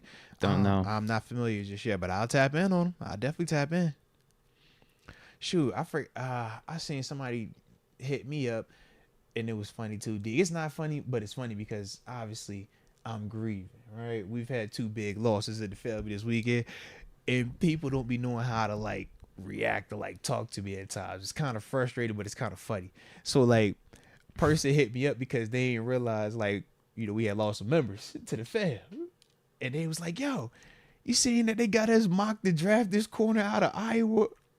And I'm like, nah, bro, I actually missed that. My mom just passed, and my man was like, oh, man, I'm terrible. I feel bad. But I'm like, it had me thinking. He knew beforehand? No, or he did not know. Okay. He did not know. Okay. But it had me laughing because I'm looking at the chat. The dude was like, yo, how we already talking draft picks? And I'm like, yo, people is on that. And I'm like, whoever dropped this mock draft this week, it was like a mock draft that just came out or something, where it had some corner from Iowa that we supposed to be picking up. I'm like, yo, who's this cat, man? Oh, yeah. People on my Bleacher Report stream that's were like a legit thing right now. Projecting like, us 9-8 and having the 16th pick, and I think they gave their projection or something for that.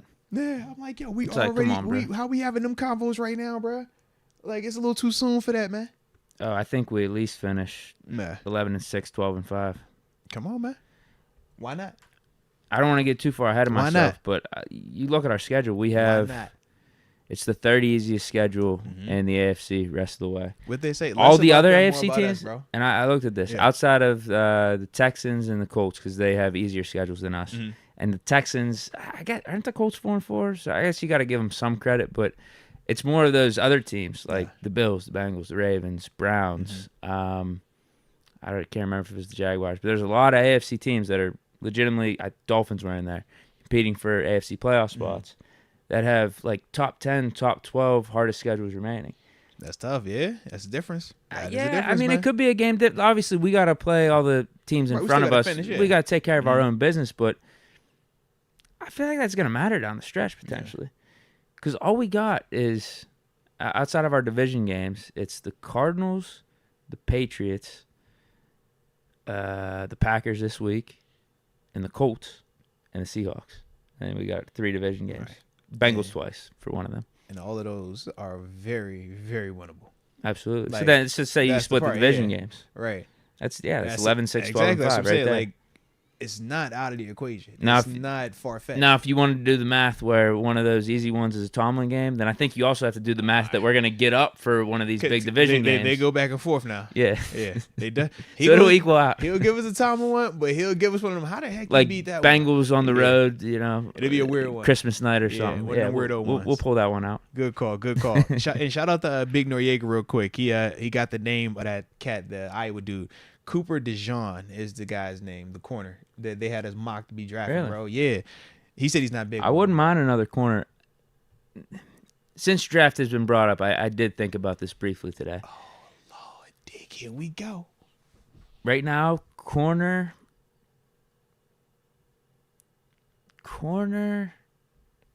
Is it inside linebacker? And then left tackle. Oh. I think those would be the top three. You just took a left tackle this past year. I think those would be the top three. Left tackle or right tackle. It's just get a compliment with Broderick. Okay. I think those would be my top three right now. You know, if you're talking right now, like you're saying specifically like today. If Dan Moore balls out rest of the season, that makes it a different story. But I think those would be top three. Get your franchise linebacker. I'd still want to bring back Quan and, you know, bring back the guys, but get a young dude in house. That could be the long-term answer. Okay. And then get a guy that could pair up with JPJ long-term as well. Okay. Those are my thoughts. Initial thoughts right now. I'm just looking at those the would chat. Be my first three rounds. The chat said center. Ooh, that's not a bad call. Yeah, because Mason Cole, I know a lot of people don't want him back anyway, but I think he's done after this year. Unless he signed a 3-year deal. I don't remember. I have to check. Yeah. Seeing center pop up. Saw some wide receivers. Saw some quarterback in the second.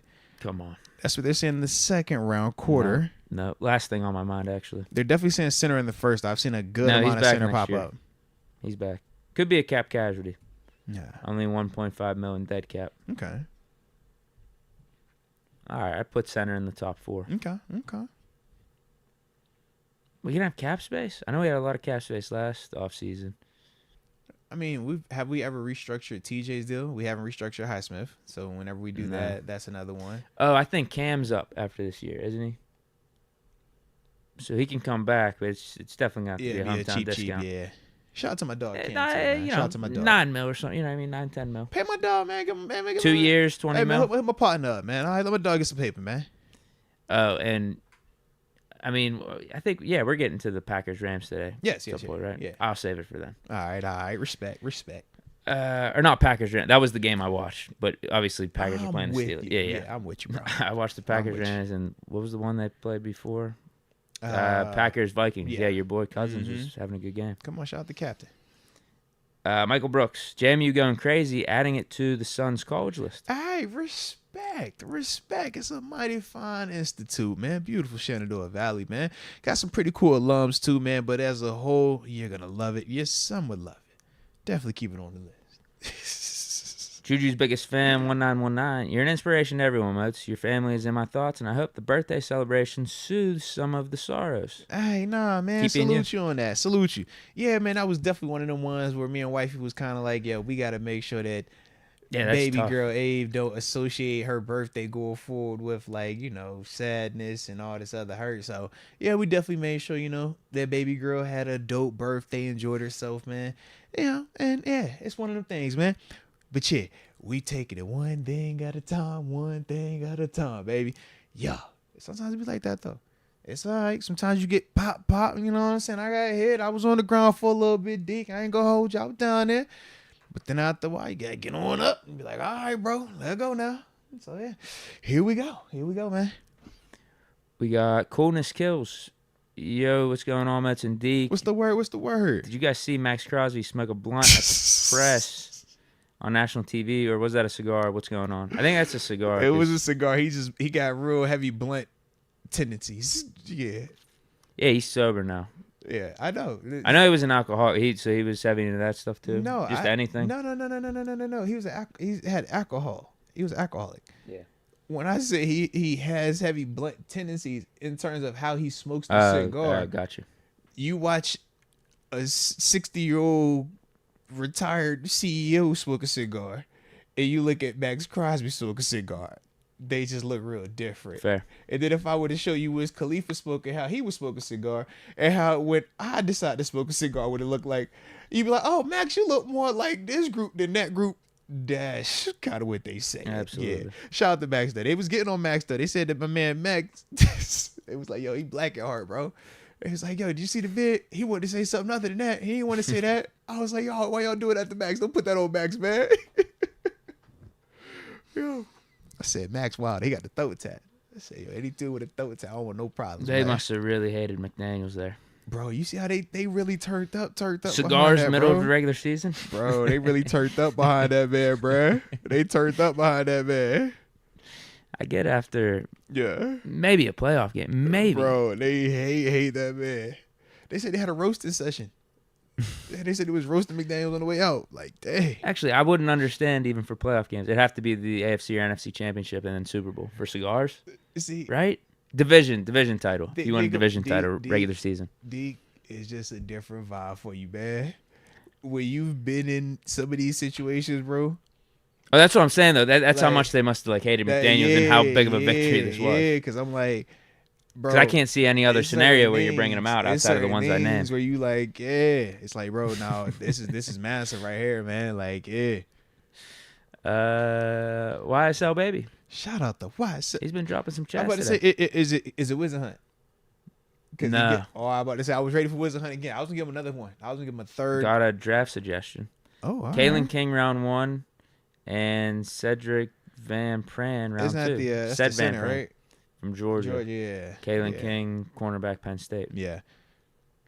That sounds like a good draft. Man, pair up another Penn State corner with another corner, man. I ain't tripping on that. Because I'm hearing this center has like first round talent. So if we got him round 2, I'll take that's that. what they're saying about him.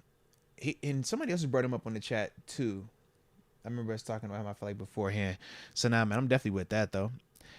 But we're not talking draft just yet, bro. It's so early. Gosh. I mean, That's it for the Supers though right now. yeah. Now I'm saying Michael Penix. That's the quarterback from Washington. He ain't coming out. No. I mean, what round would that be though? We're not going to need a quarterback. Oh, all right. We'll say less then. Say less. Quarterback's the last I was position. about We to say, should I don't focus think on we get him drafting. in the first. Yeah. Yeah, we'll be fine. We signed Mitch to an extension. If you even want to talk about backups, Mitch has signed an extension, and Mason will be back on a 1-year deal. What else are you gonna Let's do? go.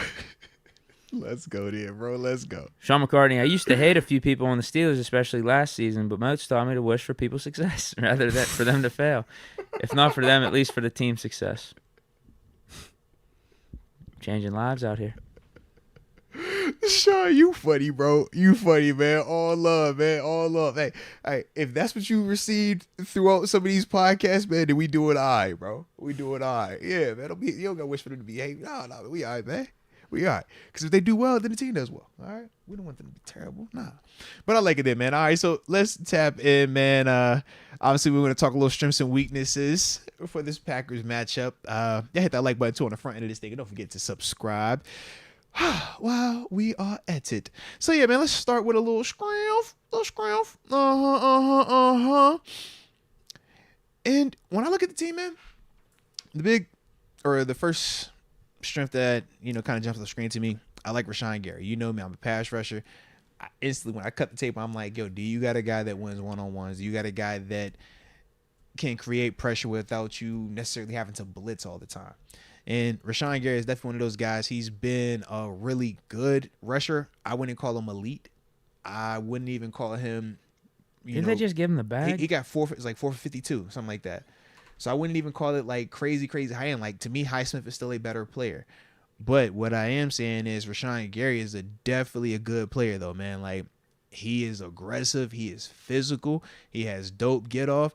And he knows how to rush the passer. He should have had I thought 2 sacks last week. I know they caught one back. They was hitting them with the neutral zone infractions like crazy, or the offsides lined up, like the same stuff that we tripped on that field goal.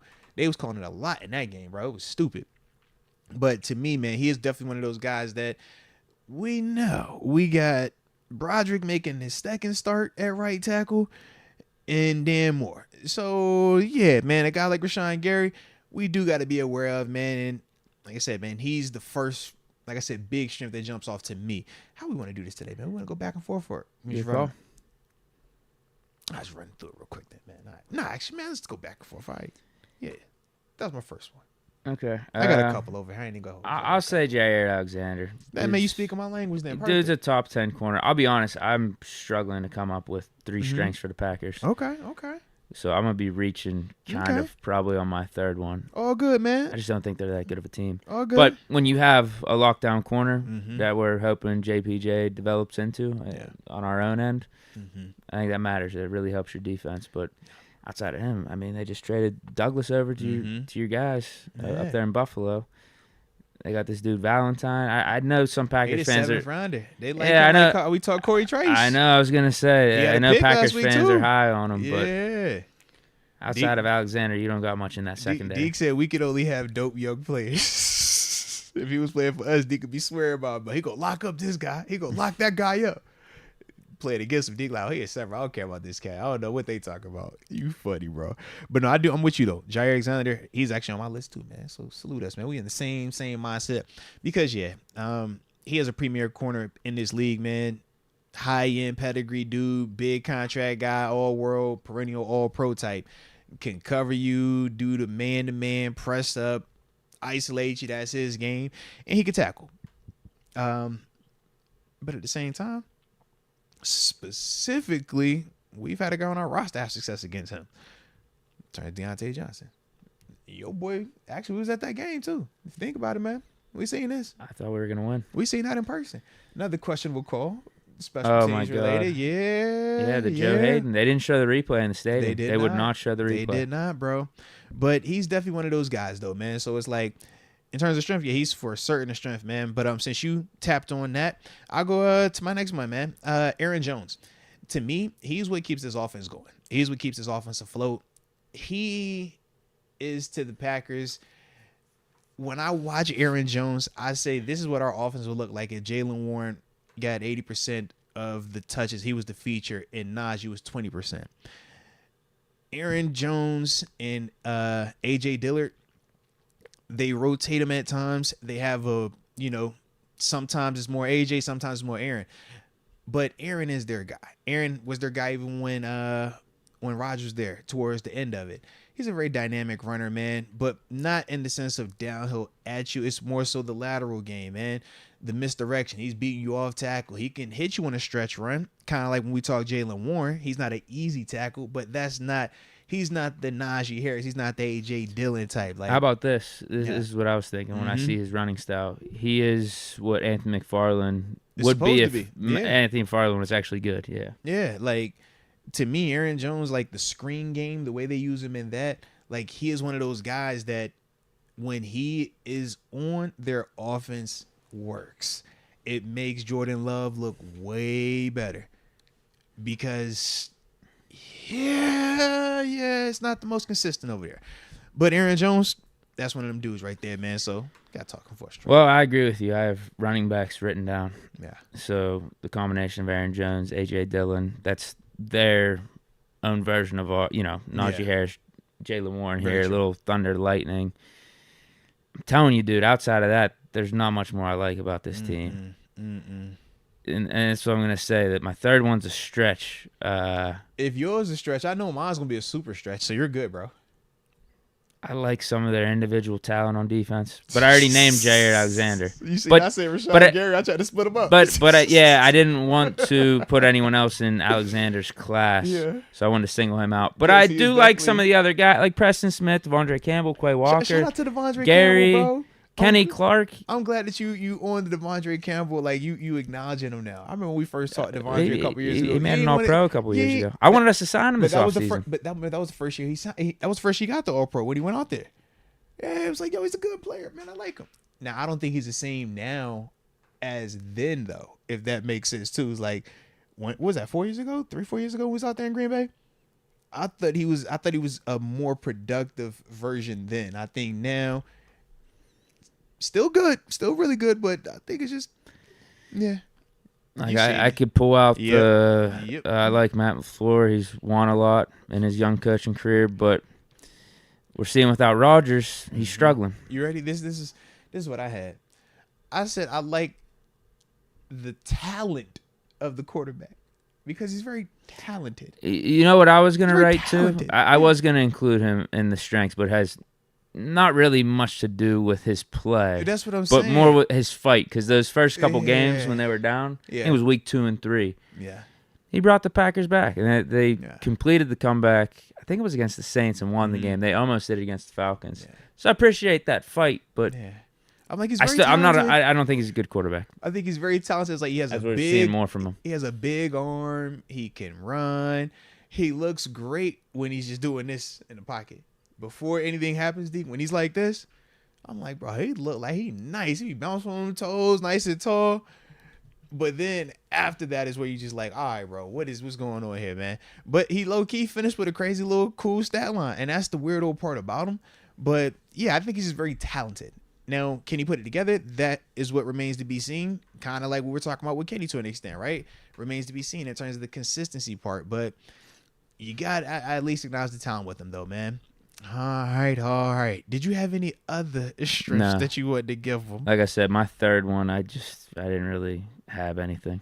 I respect. So I guess you could combine my third one with, I like some of the individual talent they have across the board on defense. And then with Jordan Love's fight, if you want to make that my third one. All right. Third. Respect. Now, Juice Bellamy had brought up Jaden Reed over there, the young rookie out of Michigan State. Well, they got a couple touchdowns too. Speaking of I mean, are we getting to negatives because that's the receivers are part of my negatives? Oh no, this is what the chat was saying for their positives. That's what they were saying. Yeah, we ain't got to the negatives yet. Yeah, I don't really have him as a positive. That's what they were saying, man. Yeah, they looked at him was like he's sneaky okay. Let's see. Okay, I get what they they're said. Saying. Romeo Dobbs not impressively fast, but Pat P is on him. So yeah. Okay, good matchup. Yeah. Christian Watson is dangerous, but I think Joey could take care of him. It's like, yo, you could act like Christian Watson. They have a big catch last week. Like, low-key should have had a touchdown if it was better throw. It's Jordan Love. I was just like, bro, what you doing? He's talented, though. He is talented.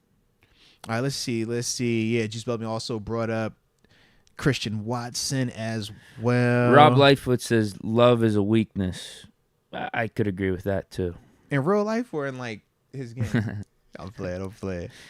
I mean, 100%. That's why I said I appreciate Jordan Love's fight, his little comeback effort. And specifically, the first two, or it was week 2 and week 3. So 2 of the first 3 weeks of the season, he displayed that. Outside of that, you can take him. Bro. I don't think he's that good. With you. Now, they saying Rod Dollar says that A.J. Dillon is a poor man's Derrick Henry.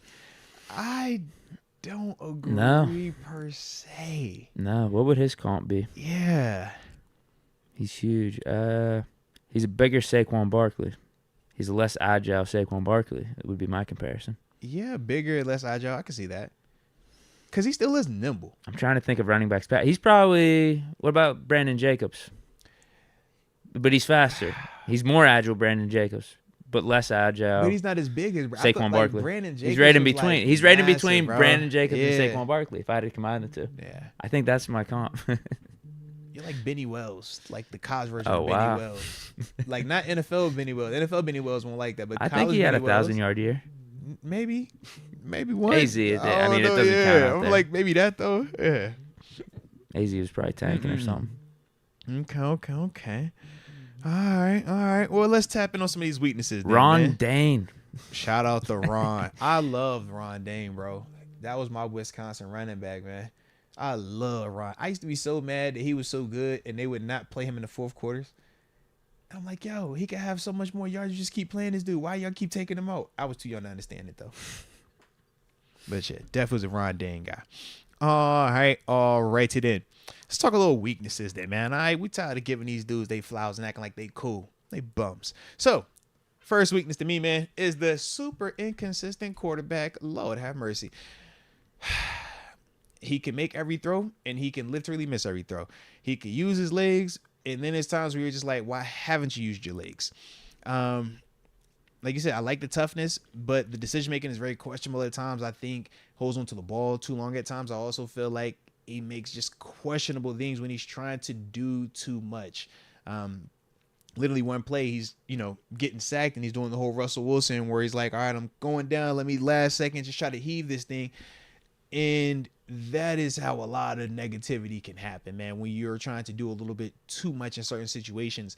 But to me as a whole, man, I see his talent.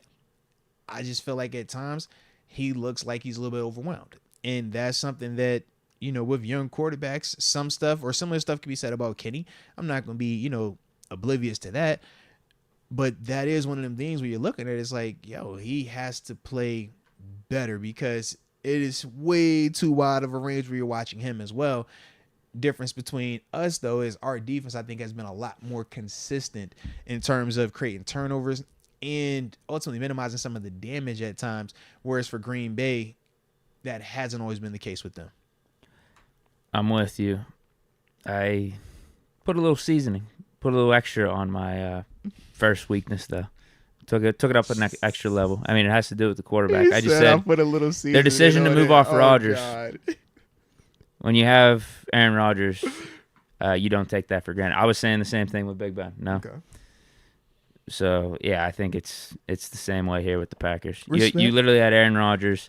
It was clear as day he was hurt in his last season. You didn't give him that much help. But still, he hurt right statistically, now, what he did in I know. Oh, hold on. Let me get to that. Statistically, in 2022, whatever he did there would be like an amazing season for Jordan Love. And Rodgers was hurt. Yeah.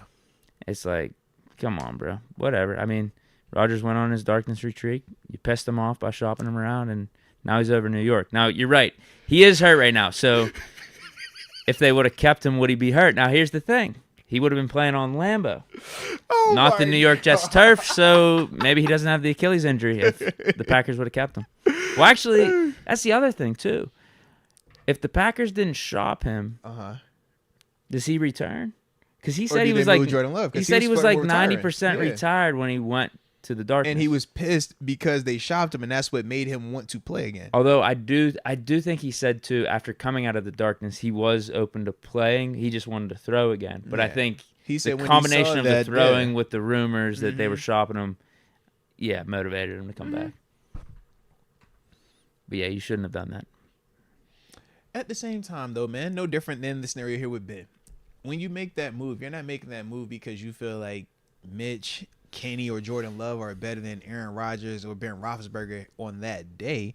You're making the move because you're trying to run a business, you're trying to run an organization, and you're saying, this good, we feel like we've got as much as we can get out of it, and now we feel like in order for us to get back to what we're trying to accomplish from whatever our mentality is or whatever we're trying to accomplish, we think that this new version is the best part of that. Now, is it going to change the method? Yes. Is it going to be as pretty as this? Probably not.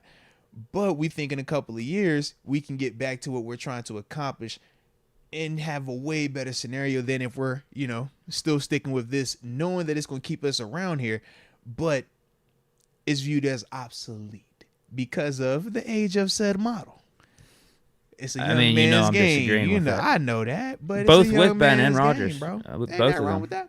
Yeah, ain't nothing wrong with that. You know that, man. Ain't nothing wrong with that at all. But that is the reality of it, though. Okay, you got your second one? Yes, man. The second one is wide receiver production. It's not a lot of wide receiver production from this squad, man. The wide receivers, though, I have asterisks beside said comment because part of it is the quarterback play. I know here in Pittsburgh we made it, sexy to talk, man, the coordinator is the reason why receivers aren't playing well. And we've kind of worked through that to see like, no, man, the players got to be on the field. It usually is the guy throwing the ball, and usually these guys got to create separation. When I look at their wide receivers production or the lack of it, I don't necessarily watch them and feel like they're not talented. I do feel like they have talented receivers. But at the same time, when you're looking at the combination of how consistent the receivers are playing with how consistent the quarterback is playing, to me, that's an even bigger issue. So there isn't a lot of concern when I just look at their wide receivers because I'm thinking about the combination of who has to deliver that football to them. Now, Christian Watson, is he big speed? Yes. High pedigree guy. But at the same time, it's questions about the details with the route running. How much separation can you consistently get? The consistent catching part as well. So those are certain things that when I'm looking at this group, I'm like, outside of the tight end, Musgrave, who they really don't like feature like I think you should. I don't really see a lot, from a passing standpoint that is just like, yo, man, like Romeo Dobbs, good player, right? We talked Jaden Reed, good player. Are they the type that we feel like? Yeah, hopefully we don't make one of these guys a superstar. Oh my gosh, right? Never mind. I forgot what I was talking about. For one game, we'll definitely find a way. All right. So you said put the house on Jaden Reed this week. That what you said? Is he the one? No. All right, because I really don't feel like that should be a case here. I don't. It's not going to be a JPJ problem. I know that. What? I feel good about his part, but the thing that does concern me a little bit at times is I feel like their O-line isn't terrible. I think their O-line is like, all right. That's the part for me that concerns me more so than anything. Because if the O-line is all right enough. It's not as bad as some of the other teams we've played. Mm-hmm. But I am holding on to that theory. I don't know if there's that many good O-lines in general, though, in the league. Which is fine. Like, it's nothing that but that's what I'm saying. I think should this be one deterring is, us. Like, when I say I think this week, their O-line is all right, what I'm saying is usually I come in here and I'm like, yo, we should just destroy and trash them up front. I don't necessarily know if that's going to be the case this week because I do think they got better pieces. I think they play better together. My concern well, maybe that is, motivates us because the Titans performed way better than what I thought they were going to on the O-line side. That's part of my concern is, man, how long do we have to cover versus those type of dudes?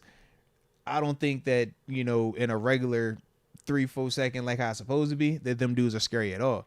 But when I see some plays where it's literally like, all right, this dude been back there 5, 6, 7 seconds, they ain't there. I'm like, that's the part where we know our personnel. Well, everybody's not JPJ back there. So, yeah. I'm with you. I got receivers as my second one, too. Respect. I have listed no wide receiver 1 on this team. They don't have a franchise receiver. Yeah. And nor do they. Do they have a solid 2? They don't have a solid 2 either. I think like Watson has the talent to be a 2, but once again, it's like the productivity hasn't truly equated to what we would view that as. Yeah, Jaden like Reed is cool, but he's a slot. Yeah, they don't have one guy over 350 yards right now. And they got the young rookie. I think he's the 5th rounder. Was it Weeks? Yeah, Wicks. Yeah. Like big, he low key like looking at him, he kind of looks like Devontae Adams, like his frame, but he don't play like Devontae. Yeah. No. So, yeah, what is it? The chicken or the egg type of thing. I don't think their receivers, even with Aaron Rodgers, we saw it last year. Now I know they were younger last year in their first year, but they didn't even impress me then. It made me feel like their ceiling's probably like between 700-800 yards in a season, probably. Now, yeah, could Jordan Love be better? Sure, but that doesn't help the offense when you don't have a franchise number 1 receiver, let alone even potentially a number 2. I don't think any of these guys are ever going to be as good as like a Deontay Johnson. Now, is Deontay considered a wide receiver 1, wide receiver 2? I guess that's even the best. He's probably more wide receiver 1. To me, I say Deontay is true wide receiver 1, not franchise wide receiver. Yeah. Remember kind of we talked about that, like franchise wide receivers, Antonio Browns, Jamar Chase, Justin Jefferson, Devontae Adams, right? Them caliber dudes. I think wide receiver 1 is a Deontay Johnson, a T. Higgins. Let me think. Who are some? Brandon Cooks. Yeah, Brandon Cooks. Yeah, because Tyler Boyd to me is a 2. Right. I look at him as a 2. Right. Okay. That would be my point. Tyler Boyd's the 1. perfect example. I don't think any of these guys got a ceiling of Tyler Boyd. Really. Respect. Okay. Yeah. Respect. I mean, Tyler Boyd, multiple 1,000-yard years. Tyler Boyd's a good player in this league, bro. He's a good player. Yeah. Not a great player, and I think that's the part. Once again, when we talk about like why is it hard with some of those evaluations, we're used to if they're not elite or great, then you're trash, and it's like, nah, Tyler Boyd's a good player. He's a good receiver. Yeah, I see these guys being like high-end wide receiver 3s. Yeah. But it's not good for your roster building if that's all you got. Yeah. And you're seeing it with their offense. It's just not that good of an offense. To me personally, I'm like, you got to play through the tight end. I think if you play through Musgrave, you got he looks good. Yeah. He does look good. He's super athletic. He looks like the mismatch, almost like what Buffalo is trying to do with Dalton Kincaid. No different what Kansas City is trying to do or has done with Travis Kelce. It's like, yo, if you got that type of dude, isolate him, work him, let him be, the feature to an extent if you can't get to your one, or I know in our case in Buffalo, Diggs usually getting double teamed. So it's like, all right, you better play somewhere else until you get back to that. In their case, they don't have anybody out there. So it's like, bro, Musgrave is the mismatch. It's not a lot of linebackers that's going to be covering that, man. Right. Hopefully Quan.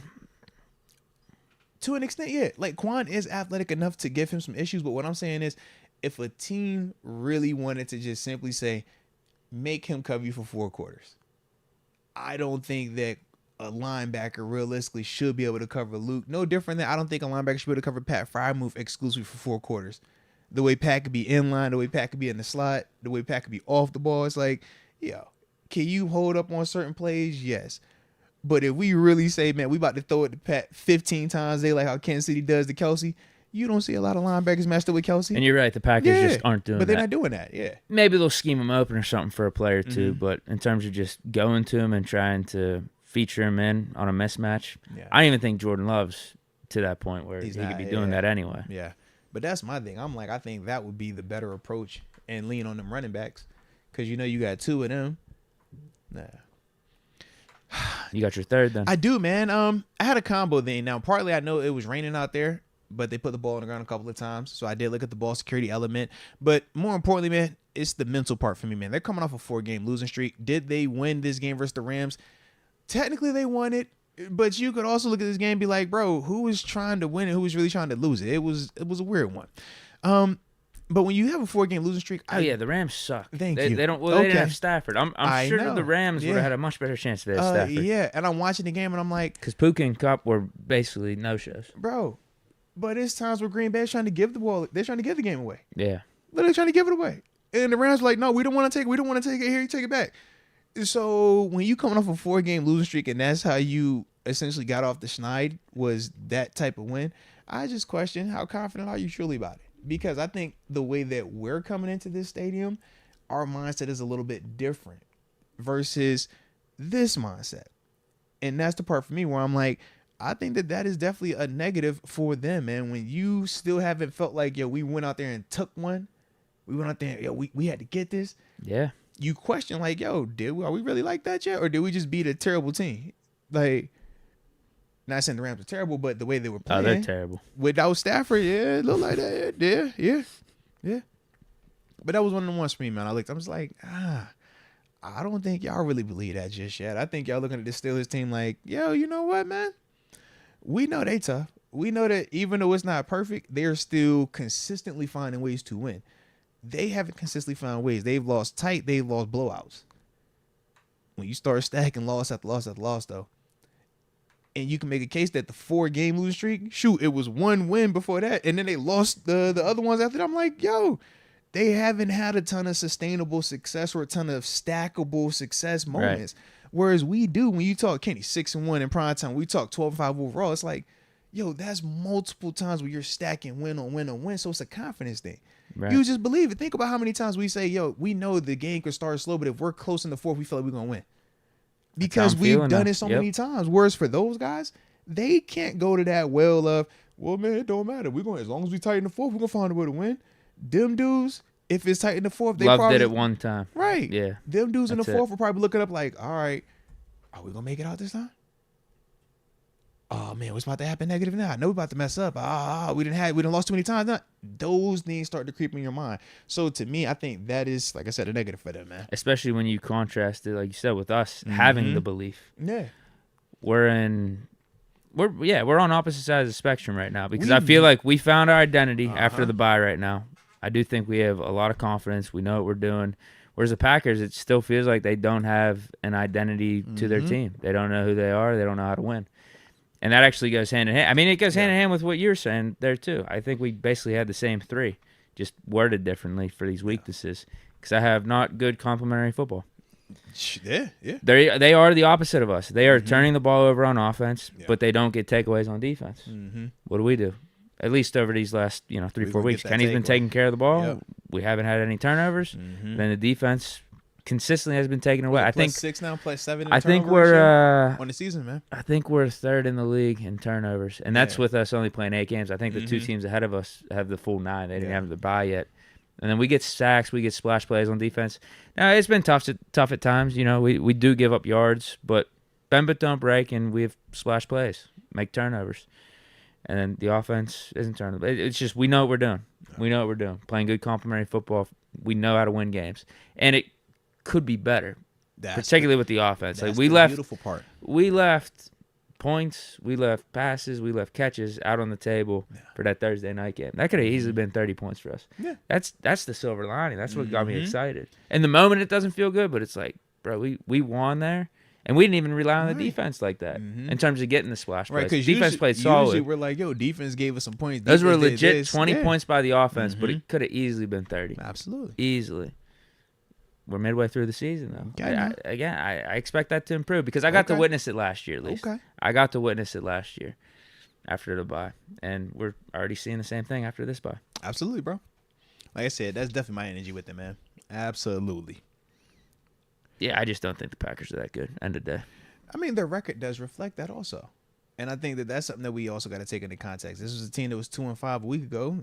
Now they're 3-5, and we talked about it was a very questionable Rams team. Yeah, we just got to keep it going. I think they just signed Wentz, didn't they? I think they just he did sign someone. Right? No, you're right. They did. 100%. So that should let you also know, like, that's a unique Rams team. Okay, so this is the thing I wanted to say about that Packers-Rams game earlier. Remember I briefly mentioned it? Got to see Aaron Donald out there. He still got it. He's still awesome. For a fact, yeah.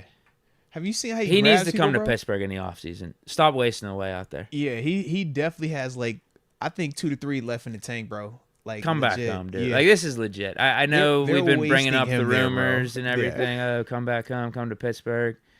How could we do it because of his contract? Yeah. It's just pie in the sky. But, like, let's actually try to make that happen this offseason. Because you are just going to be wasting the rest of your career with the Rams. They're done. Like, they sold out for the Super Bowl, and it is what it is. They won it. Yeah, it was worth it for them, but it's time. I like Byron Young and Yeast. Little Yeast be back there. That's the one that Pickens was getting crazy. They need to tank. They need to get one of these quarterbacks. I'll be like, yo, man, they got some little pieces right there. Yeah, a little Puka.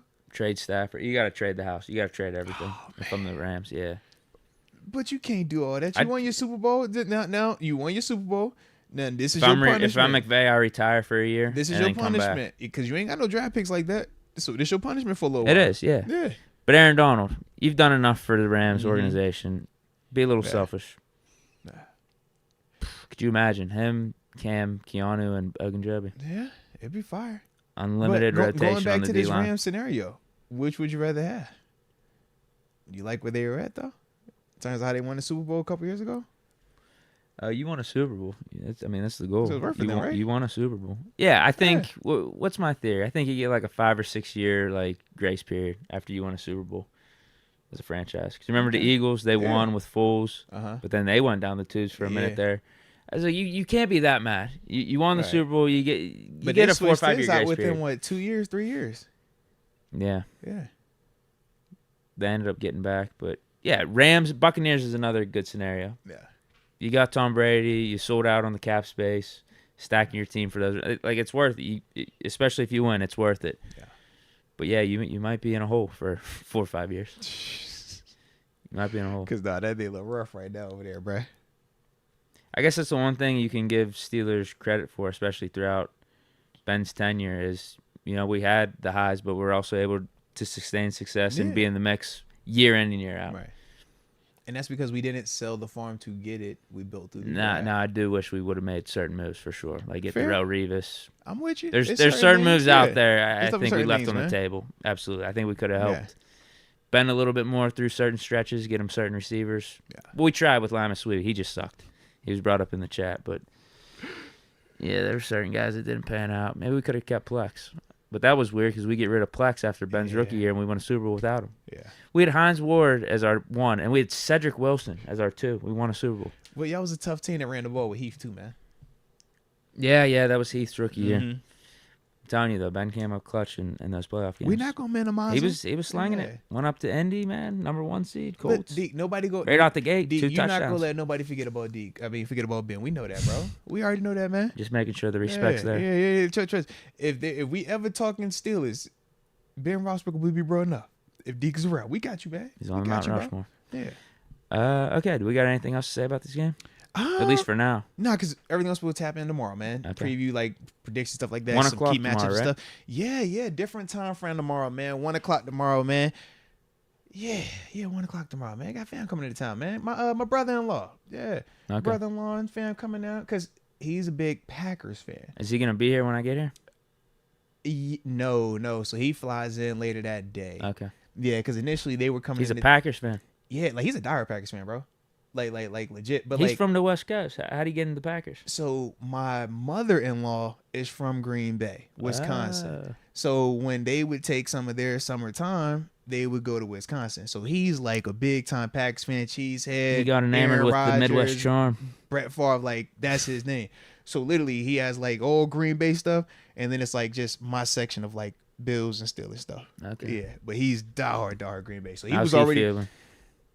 Well, the circumstances, we haven't got a chance to talk about okay. it. Yeah, but he was already planning on coming out here before. Obviously, everything. Oh, yeah, you said he was going to go to the game and everything, too. Right. Yeah. So he literally just hit my line because it was like, we had stuff planned this week. Like, we supposed to go golf, go hit the game.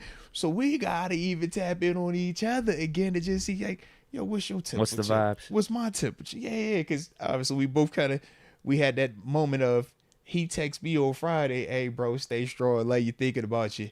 And then 2 days later, I got to return and send him the same thing. You know what I mean? Yeah. So, yeah, it was one of them type of vibes, man. But, we're going to rock through it, man. But, yeah. So, like I said, man, he definitely with them Packers, though. So, we're going to find out. We got a couple supers here. Man, let's tap in, bro. What you got? A few more. Sean McCartney. Hey, y'all hit that like button, too, man. We appreciate y'all rocking with us today, too, man. Definitely do, man. Says, I'm going to be in Pittsburgh for the game this Sunday. I know you've probably said it thousands go. of times, but what are some nice restaurants and bars? Man, get him right. Tequila Cowboy. He said nice restaurants and bars. I guess that's the bar part. Fair enough.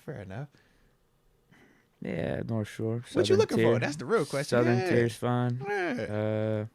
Casinos, always a classic. Can never go wrong with the casino.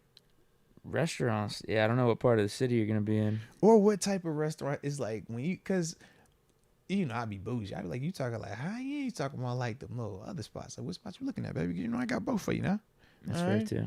I think Sean McCartney looks like a high-end type of guy. High-end, okay. Yeah. Hyde Park is always a vibe right next to the stadium. Beautiful views. Lamont, right? Lamont, can't go wrong. Lamont up on my... Why? Let me find out about Lamont. Deke, let me find out, Deke. Lamont, you get that Mount Washington view. You could take the incline up if you wanted to. I don't recommend it because then you're going to have to get transportation from said incline to the actual restaurant. But either way, that's definitely a vibe with an absolutely beautiful view up there. You got your Mortons and stuff like that. Yeah.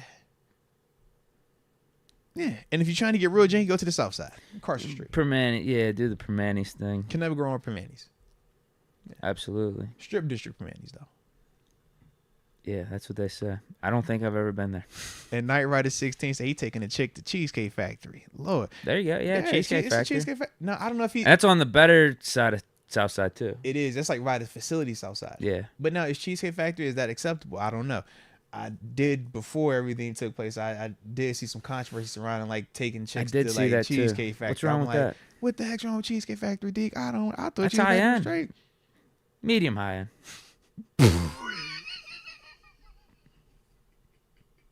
It's nice there. What do you mean? You my dog, Deke. You know you You're my not dog. saying it's not high end. Or you're saying it's not high end. You my dog. Medium high end. Middle class. You my dog. I promise. Middle class high end. Upper middle class. Listen. I promise. For a fact, it's definitely middle class. For a fact, I look at it like upper middle. Yeah, I put it in that combo. Right, it's not on par with the places you name. Right. It's not high end. Right. But it's definitely, it's like I'm taking that over Applebee's. Like in terms of like how we're ranking them. Yeah. It's definitely ranked up there. Yeah, that over like Permanis when you're talking about classiness at least. Right. It's like Cheesecake Factory isn't like a Lamont or a Hyde Park or a Morton's, but like you said, it's definitely bigger than an Applebee's, a Chili's, or a Roadhouse, that type of stuff. So yeah. Deke said, "Yo, that's high end, man. Hey, man, respect that though. They cheesecake fire. I tell you that. I love Cheesecake Factory, bro. Yeah, it's fine. But they definitely was like, oh, you can't take a chicken cheese and fat. I'm like, bro, what? Y'all Yeah, sweet. was that a first date thing or just any date? I think they said like a first date thing. They couldn't take a chick to like Cheesecake Factory on a first No, date. that's I'm fine. like, That's completely bro, fine. I would definitely take it if I was dating. You know, I ain't dating. I'm married. Well, I still date wifey. We go places, but you catch my drift, bro. On a first Would you take date, her to Cheesecake Factory first date and be cool with it? No, your wife right now, like. Yeah, well, absolutely, bro. Yeah, that's what our I first mean. date, we went to IHOP. We went to a local lounge establishment, but then we went to IHOP afterwards. So it's like, bro, the ice IHOP, man, is IHOP. Is that Is that fine dining? I don't know. You know, like the pie. I think that's how you find out who the real ones That's are. what I'm saying, man. If you could kick with me, Take them to McDonald's. Listen, if you could kick with me at IHOP, you can kick with me at Moats. Absolutely. All right, but if you too cool to come up in this IHOP, if you too cool to come up in this Waffle House with me, if we can't go to McDonald's and have a little ice cream, wait for the milk, wait for the machine to work, you know what I'm saying? If you ain't down for that, I don't know if I want you around me, man. Absolutely. Yeah. I am Prime. Deke and Moats. Shout the out goats. to I am Prime. My bad. I've been MIA. Been having to handle some business, but we back, Hey, right? man, stand 10 toes down, man. You got to get it how you can sometimes, baby. Trust me, JJ I Watt appreciate says you. he misses football after Thursday night football. All right, no, it's contagious, man. When you in that stadium, you can say he was smiling. It's contagious, man. It's one of them things too. It doesn't matter. I feel like who you're talking to. When you get back in them stadiums on game day, you just it always is, bro. Always. I never care or even think about playing until I be out there. And you watch some of these dudes warm up, or you like watching the game, it's like something exciting happens. You just like, and then you remind yourself like, no, I ain't trying to do that again. But you definitely had that when you drive, and then you just certain things like, dang, all right, I remember that part of this is what. So I'm sure for JJ, man, when that national anthem goes off, it's certain things that he would naturally do because all of us do certain things to get ready. I'm sure every time he's national, it doesn't matter if you're in a stadium or you at some random basketball arena. When you hear it, it just triggers something because we're so conditioned to be like, all right, go time now. All right, now is this up? So yeah, man, I'm sure to an extent, man, he definitely missed it. He looked like he's still in shape though. I don't know if you've been seeing him, bro. He worked out at the facilities the next day. Yeah, but he definitely looked the part. Honestly, we don't need him. What you think? Oh, all right. He said we don't need him then. All right, fair enough. We don't need him. Fair enough. We could talk about it again in the offseason, though. Fair enough. He looked good though. Definitely looked good. Cheap contract. What's is it? JJ Watt cheap or like regular people cheap? Like, you know, you got like regular minimums for the NFL cheap, and then you got JJ Watt cheap. Well, I would have given him a JJ Watt cheapest type of contract this offseason, but he decided to retire, and now we're going to be a full year removed of him playing, and he's already old. Yeah. I'm sorry. JJ, you should be lucky we're offering you at this point. No, it's still JJ, man. JJ, big pop. I'll take him. Yeah. I'll take him. Get an Infinity Stone back. But Yeah. I think we're still at 6. I think we're fine. I think the gauntlet's still full. Yeah, we still full. Yeah, absolutely. I think we're good.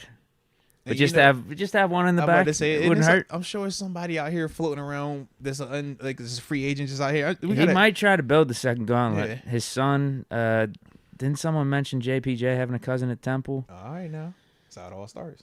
Get the Watt Stone back. That's how it all starts. There's bro. ways. There's definitely ways. We could always get the reverse Evans back. Pull Terrell, and then Trey is always available. Yeah, just get him on the practice squad. Trey. Yep. Like, yeah. We got some options though, bro. David Dupree says, you guys are the best. Keep the vibe going. Nah, salute D.D. Smalls, man. He been rocking with us as well, man. Y'all know he's, on the back end or back side of this thing, man. More of the operations, planning, and big thinker and stuff like that. But that's the homie right there, man. But yeah, man. Yeah, all of a sudden JJ wants to start rocking Steelers gear and I stuff did now that see he's that, retired. bro. It's like, dude, you had a chance to come here 2 times. I definitely saw that. I felt some type of way. I was like, yo. It's like, okay, dude. So now you want to do it? That's crazy. But we was hollering for you, you would have thrown that Arizona on. Yeah, you took the money. Okay. For a fact, we all agree. That was what we was like, all right. Yeah, it was an an overpay for him. Or at do you that want to point. take it was a super overpay. But it worked out. He got the bag, bro. He got sad. Like, he put up numbers, Yeah. but that's all he did. Congratulations. Could came here to Pittsburgh. You could have meant something. Not just that. He also built a beautiful house in Arizona that was featured in that magazine that we all saw online. That's the only reason why I even know you had a house in Arizona. Because they showed it. It was pretty cool. The backyard was kind of small. Cliff Kingsbury style. No. Kingsbury had way more backyard. His backyard, like I said, was kind of small. But the house was dope, though. House was definitely dope. Lucy Mooshy is joining the upper room. Say, man, welcome to the room. Yes, indeed. Yes, indeed, man. All righty, man. All righty. That's it. That's it for the Supers. Vibing. Okay. You got anything else? Okay. I don't think so, dude. You got any left on your plate? I don't. No, I do have maybe a little PSA for Steeler Nation. Man, you better Steeler get it fans. off your chest. What's up? One time. I watched the Terry Bradshaw documentary last night. Shout out to Terry. One time for TB12. I might have to find the exact one. It wasn't a Football Life one. It was one they did in 03. It was around 03 time frame. One of the Sables were in it. They were interviewing Bradshaw, but then they'd like tell his Steelers story and it's kind of his life story. It was really good. Really good. It's got almost like 2 million views. So maybe that's another way you could tell if this is the exact video I'm talking about or not when you look it up. It should be mandatory viewing for Steeler fans and Steeler Nation right now. Respect. Mandatory. Absolutely mandatory. Respect. Not going to give too much away, but yeah. All right. You should watch it and know ball better. All right. It'll help know you. ball better than. It'll help you. Also, in the regular chat, we did see Ron McPherson said we missed his super chat. You thought we missed it. We were just coming back to it, baby. Don't rush. Saving the best for last. Come on, man. Ron McPherson says, is KP, a.k.a. Kenny Pickett, a top 15 quarterback? I think so. The chat is doubtful. Yeah, I think it'd be fair to say top 15 right now. In my book, top 15. I said top 3 by the end of the year. I don't think he's necessarily there yet. Now, in my personal rankings, like if you're telling me Kenny Pickett or Dak Prescott. Let me hear you spin it. If you're asking me Kenny Pickett or Dak Prescott, I'll take Kenny Pickett all day. So, I mean, Dak's probably in that top 10 range. So, yeah, he might even be top 10. Might even be top 10 right now. Quarterback I want, game with my life on the line. Give me Kenny Pickett. It's no way you just said that. Top 10. It's no way you just said in the that. top 10. In the top 10. You said with your life on the line, bro. You're not going to take I'll take Kenny him Pickett over for your Dak life on the line. Prescott. Absolutely. So specific, bro, with your life on the line, Deke? Absolutely. Deke, there's no way you're doing I'm this. taking him over Dak. Deke, there's no way you're saying it with your life on the line, bro. I'm saying it. Deke, there's Dead no serious way right you're now. saying it with your life Dead on the line. serious. Deke, your life is on the line. 100%. I'm taking Kenny over Dak. Yeah. 100%. Not even a question. Sure? So that gets Kenny into the top 10 right now. Now he needs to. Where do you view Dak at? Start getting. Where do you view Dak? Where do you view Dak? I mean, based what off is the Dak quarter. to you? Seriously, what is Dak to you, man? Based off the quarterback play around this league, like isn't he he's around the top 10? He's like 10, 11, 12ish, right? That's why I brought him up. Okay. I'm taking Kenny over him, and I wish it would have been a good little thing to witness firsthand. I wish Kenny would have been healthy going up against Trevor Lawrence. I really do, because I think he wins that game. In fact, yeah. You know what? I'll call my shot. Kenny Pickett, healthy Kenny Pickett versus Trevor Lawrence. We go back in time for that Steelers-Jaguars game. My life's on the line. Kenny Pickett wins.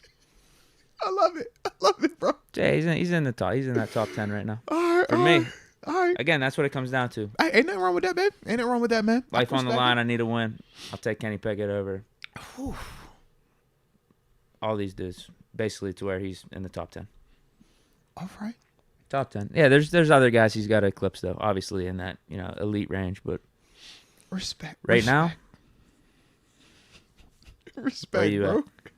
I just wasn't ready. I wasn't ready for that one, bro. You like put the flag down. I like it though, bro. I like that. Top 15 sounds a little low to me. Is Kenny a top 15 quarterback? You asked me today. No, he's not. Does he have the potential to be? Absolutely. I think he has the potential to be a dope quarterback. I think he could be a top 10, top 5, or I think he could be a top 10 quarterback. I don't know if he will ever get the top 5 personally. And the big thing is just this, man. We've seen certain flashes. We've seen certain things that I do deem as characteristics that elite quarterbacks have. But at the same time, there are certain consistency things that, to me, I just wonder, is this going to get cleaned up? And is he going to have enough time to get it cleaned up while everything else is at play with him here? Those are my concerns with him in terms of, him getting into that status. We could bring up Josh Allen. Oh, it took him 3 years. But if you look week by week at what he was doing specifically versus week by week what Kenny has been doing, it felt different. You look at Trevor Lawrence, it just felt different at times. So those are the parts for me where, like I said, I'm just a little bit hesitant about putting him inside the top 10s and 5s and like going to that range. But to say, can he move from where I view him at currently to a top 15 quarterback? Absolutely. Top 15 quarterback. The difference for Kenny right now in terms of getting to that is just hitting the routine plays. I can't put you in top 15 if you missing on routine drags and slants. That's my whole thing. A top 15 quarterback. Bro, Kirk Cousins is more top 15 than Kenny right now, just off of consistency. Hit your routine plays. So that's my big thing with Kenny. Now, once he starts doing that more consistently, I think, man, sky's the limit in terms of what he could accomplish. But I need to see that more first, man. Another name that's probably being thrown around in, the top 10, 11, 12 range. Yeah. Tua. I'm taking Kenny over Tua all day, every day. Not even a question. What have you seen from Kenny versus Tua at this level to make you feel like that? I think he's got better arm than Tua. I think he's better in the clutch than Tua.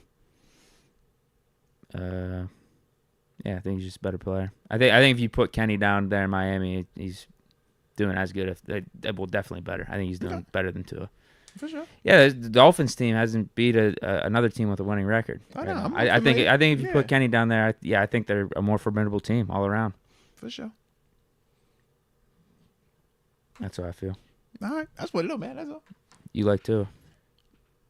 You got Tua in the top 10. Take Kenny aside, just in general. But Tua is definitely in the top 10 this year, based on how he's been playing. But if we're saying Tua versus Kenny, I'm taking Tua over Kenny today. I'm not saying long term, but in terms of today, Tua has accomplished and shown a lot more as a professional quarterback than Kenny has today. But now, in terms of who would I want to be better, who do I think has a better chance of being better, man, I'm hoping that it's Kenny. I'm leaning One Kenny. game, life on your line tomorrow. Man, one game, life on my line, Kenny I'm going Tua. Tua. Absolutely, I'm going Tua. What are you talking about, man? I've seen Tua have a team score 70 points, man. I've seen Tua throw for, a ton of yards and touchdowns. I ain't seen that from Kenny just yet, That man. was all A-Chain and Mostert. Hey, look, that's all well and good. I can't even give the excuses for Kenny like how you just minimized Tua. You like, yo, man, he had this. We can't even get to that part yet with Kenny, man. So I'm like, at least I've seen that with Tua. I ain't saying that I trust that that's going to be the case every week because, as you know, I ain't a Tua guy. But at least we've seen stuff like that. He looked like, all right. Now, can he maintain? Man, they talk about he ain't going to win an MVP because obviously he done fell off a little bit more. But at one point in time, he was viewed as like the front runner a little bit at some point. Yeah, that's early season Tua. That's early season Dolphins. All I'm saying is warm weather Dolphins. But you see how we can at least try to minimize it? I don't even have a statement to stand on with Kenny for that part. He puts up cute stats. I'll give him that. But again, I need a win. I'm taking KP8. Respect. Taking KP8 over Tua. Respect. He could have all those stats in McDaniel's system and whatnot. Fine. He's lucky. That's the other unfortunate part. Because I wonder what would Tua look like in our system. Would we be winning more? Oh God, no. Because the defense would be better. No, Kenny's the right guy for this team. Is the leader like better Bradshaw here? said. That's the part I wonder. No, I think Kenny's the right guy for this. If we brought another player here that, if Dak Prescott was our quarterback for the Pittsburgh Steelers, would we be better? I don't. Why you smile like that, Deke? Would we be better? I think he's folding in the second half. If Dak Prescott was our quarterback, you don't think we win more? I can't guarantee that. Okay. I can't. All right. I don't know how we're looking in the second half with him at the helm. I don't know how he's dealing with our O-line. I don't know how he's taking some of these shots. I don't know, man. All I know is he continues to be very, very productive. That's what I do know. He's a stat guy too to me. That's fine. He's very, very, very productive. Very productive. Well, that's where I got Kenny right now. I top 10. All right, I have to get it that. I can dig that. Himong Yash. All right, he just says, been a while, guys. We better not lose to the Packers. Hey, positive 100%. energy, man. Positive energy. We definitely got to take care of business, man. Can't be a Tomlin loss. Let's go, Can't man. do that. And it shouldn't be because here's the thing. The AFC North is just winning too much right now. Bro, the AFC North is low-key. I think they said that. And the AFC as a whole. Like, there's legitimately 10 or 11 teams that can make the playoffs. They said, we potentially could have 4 teams out of our conference. Yeah, right now, if the playoffs ended today, it would be 4 teams. Which is crazy, man. Yeah, it's stupid. But I think as the season goes on, you're going to see with the scheduling and whatnot, a lot of these AFC teams that are in playoff contention are going to be cannibalizing each other. Yeah. Just because they're going to be in right, matchups. We still got to play Cincinnati 2 more times. That's the thing, though. Outside of this is what I like about our schedule. Mm-hmm. Outside of our division, we don't play anyone really in serious playoff contention. If you want to throw the Colts in there, fine, because I think they're 4-4. Yeah. But it's NFC teams, Cardinals, Packers, or the Patriots who are out of it, and then Seahawks, another NFC team. So outside of our division, we're not playing any of these other big dogs in the AFC. Yeah. I think that's going to help us. I'm telling you, it could be like a game or two swing. Bro. No, we definitely got in a our chance, favor man. based off the schedule. But again, we got to win games. Yeah. All of a sudden, we might be looking up 12-5. Could be that 1 seed. Come on, man. Chiefs don't look that hot, man. Now we can't praise us and then poo-poo the Chiefs. Come on. They just look beatable. They look beatable. All right. Their offense put up no points in the second half of that Germany game. Listen. No points. I just be here. I'm like. Mahomes didn't even throw for 200 yards. All I'm saying is we know it's still Mahomes. We know it's the Chiefs. It's Andy Reid. I was going to say, are you taking Kitty over Mahomes with your life on the line too? We'll see by the end of the season. We'll see how things play out this season. I'll for certain not get in the car with you if that's what you got in the car with you, man. If that's the guy you driving with over Mahomes, I didn't say anything right now. I just said let's just wait and see how this season plays out. You did try to give me Dak. You did try to give me Tua. Deke, we can't do this Mahomes one now, Deke. Come on, baby. Come on, man. I didn't say yeah right now. I just said let's let the season play out. For sure. Let the season play out. For sure. Let this season's story tell itself. Okay, that was wrong, Yash. Deontay Stanton, we are going to be okay. We just have to stay out of our own way and play Steeler football. F the emotions and stand on 10 toes. 12-6. 12-6 isn't possible. That's 18 games, but I like it though. I like it. I think he means 12-5. Either 12-5 or 11-6, but either way, that's one more win than I think I had. I had it said 10, 10-7. I think you said 12-5 out the gate when you did your equation. I did. Put the formula in. I said 12-5. It was like, that's very feasible. Like, I said 17-0 on Bleach Report. They wouldn't let me do the equation, so it's like, okay, if you're gonna make me pick game by game, I'm gonna do it the only way I know how. But with Deke's predictor equation, he had us at 12-5. So we literally all in the same phase, man. And everything is still showing that we're gonna get there, man. We'll get there. Last one. Zay Breezy, guys, do you think being tops in the AFC is more important for this team than winning division and making playoffs, being a 3-6 seed? I think we need home field. Wait, all those things would have to happen for you to be the 1 seed. Like, we'd have to win the division. Yeah. Obviously, we'd have to make the playoffs to be the 1 seed.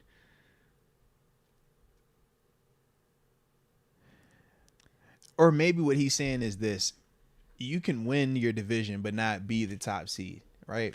So maybe I think he's I would trying agree. to You have home field and you got to bye week 1. Yeah. I'll take the top seed. Yeah. But if you're the top seed, you win your division. Right. Because you can win. Like, what he's saying is this, though. You, in terms of being the top seed, winning the division is a part of that. But winning the division doesn't necessarily mean you're going to be the top seed. So he's just saying, like, we know you're going to win the division, period. Which version would you, like, which one do you think is more important to this team? Even though it's weird, I kind of want them to play. I don't want them to have the break, just from personal experiences. I felt like that hurt us more than helped us because we were a team that hadn't been accustomed to that before. And we started out flat. We started out slow. And we obviously know it ended up being a shootout at the end of it, but we definitely started out slow. And when I think of this team, I'm like, it's another young team. I'm like, bro, sometimes it's better to just, we already done tasted some blood, man. Let's just keep it going week after week. Don't get that chance to lull and pause for a second and then come back. Because now, like I said, it just opens up some stuff. And those games, unfortunately, it's, a 1-game tournament, right? Single elimination. So that's the part for me when I just think of this team right now. Like, they look like they play better when it's just head down, just keep working. Not sit here, talk about your grade, read your press clippings, and ultimately, let the chips fall with me. I don't think we want to do that with this group. That's just me, though. I would like a couple home games. Oh, no, if we can. Definitely get the home games. Mm-hmm. So you're saying optimal scenario for you would be 2 seed? No, 3 seed. Because 3 seed, you still get the home games. You get the first one, and then, obviously the next week you'll have to go on the road, but you can, for a fact, come right back and host for the championship. What's wrong with that 2 seed? Not wrong with the 2 seed. Or actually, they switched now. You no more buy. Because when I used to play the 2 seed, you still got to buy. So that's what I was thinking. I'm like, bro, we got the buys at 2. But yeah, you're right. So there's no buy. So yeah, 2 seed we work. Yeah. That's what you want. Mm-hmm. I just don't want the buy. Yeah, if the 1 seed loses, then you can host the AFC. Yeah, you still hosting. Mm-hmm. Okay. That's it right now. Yeah. I like it though, bro. I like it, man. I like it. And actually perfect time. It's 6:25, man. Yeah. Guess I gotta get back to regular life stuff, Deke. This sucks. Back at 1 tomorrow. Let's have some fun, man. Now I get back to some regular stuff. Jeez Louise, man. Anywho. But that was the vibe today, bro. It's definitely the vibe, man. We back in the saddle, man, tomorrow, 1 o'clock. Little weird time, but calls for it, all right? So yeah, other update. Excuse me on that one. We're planning one show next week, man. Obviously, it'll be an unfortunately busy week for you, boy. Gotta travel, man. Obviously, we gotta, pay our final respects and, give our final remarks, stuff like that. So we will go tomorrow, 1 o'clock. Then we'll go Monday morning. And obviously, flying on after that. All right. But that'll be the vibe. So y'all got the update. Tell a friend to tell a friend. But like I said, man, definitely appreciate y'all from the heart, man. Y'all are awesome. Everybody. So rock stars. Absolutely. And yeah. Deontay Stanton has one more comment. So before you win a game, you have to not lose it. Chuck No, 12-5, not 6. Y'all take it easy. There it is. Putting a stamp on his prediction. I like it. Stamp that thing in. Let's go. All right. Anything else you got before we get up out of here? No, that's it. I'll just reiterate, people need to watch that Terry Bradshaw documentary. It's like 40 minutes long. It's almost like 2 million views on YouTube. Find it. It's perfect. And until next time, baby. Peace.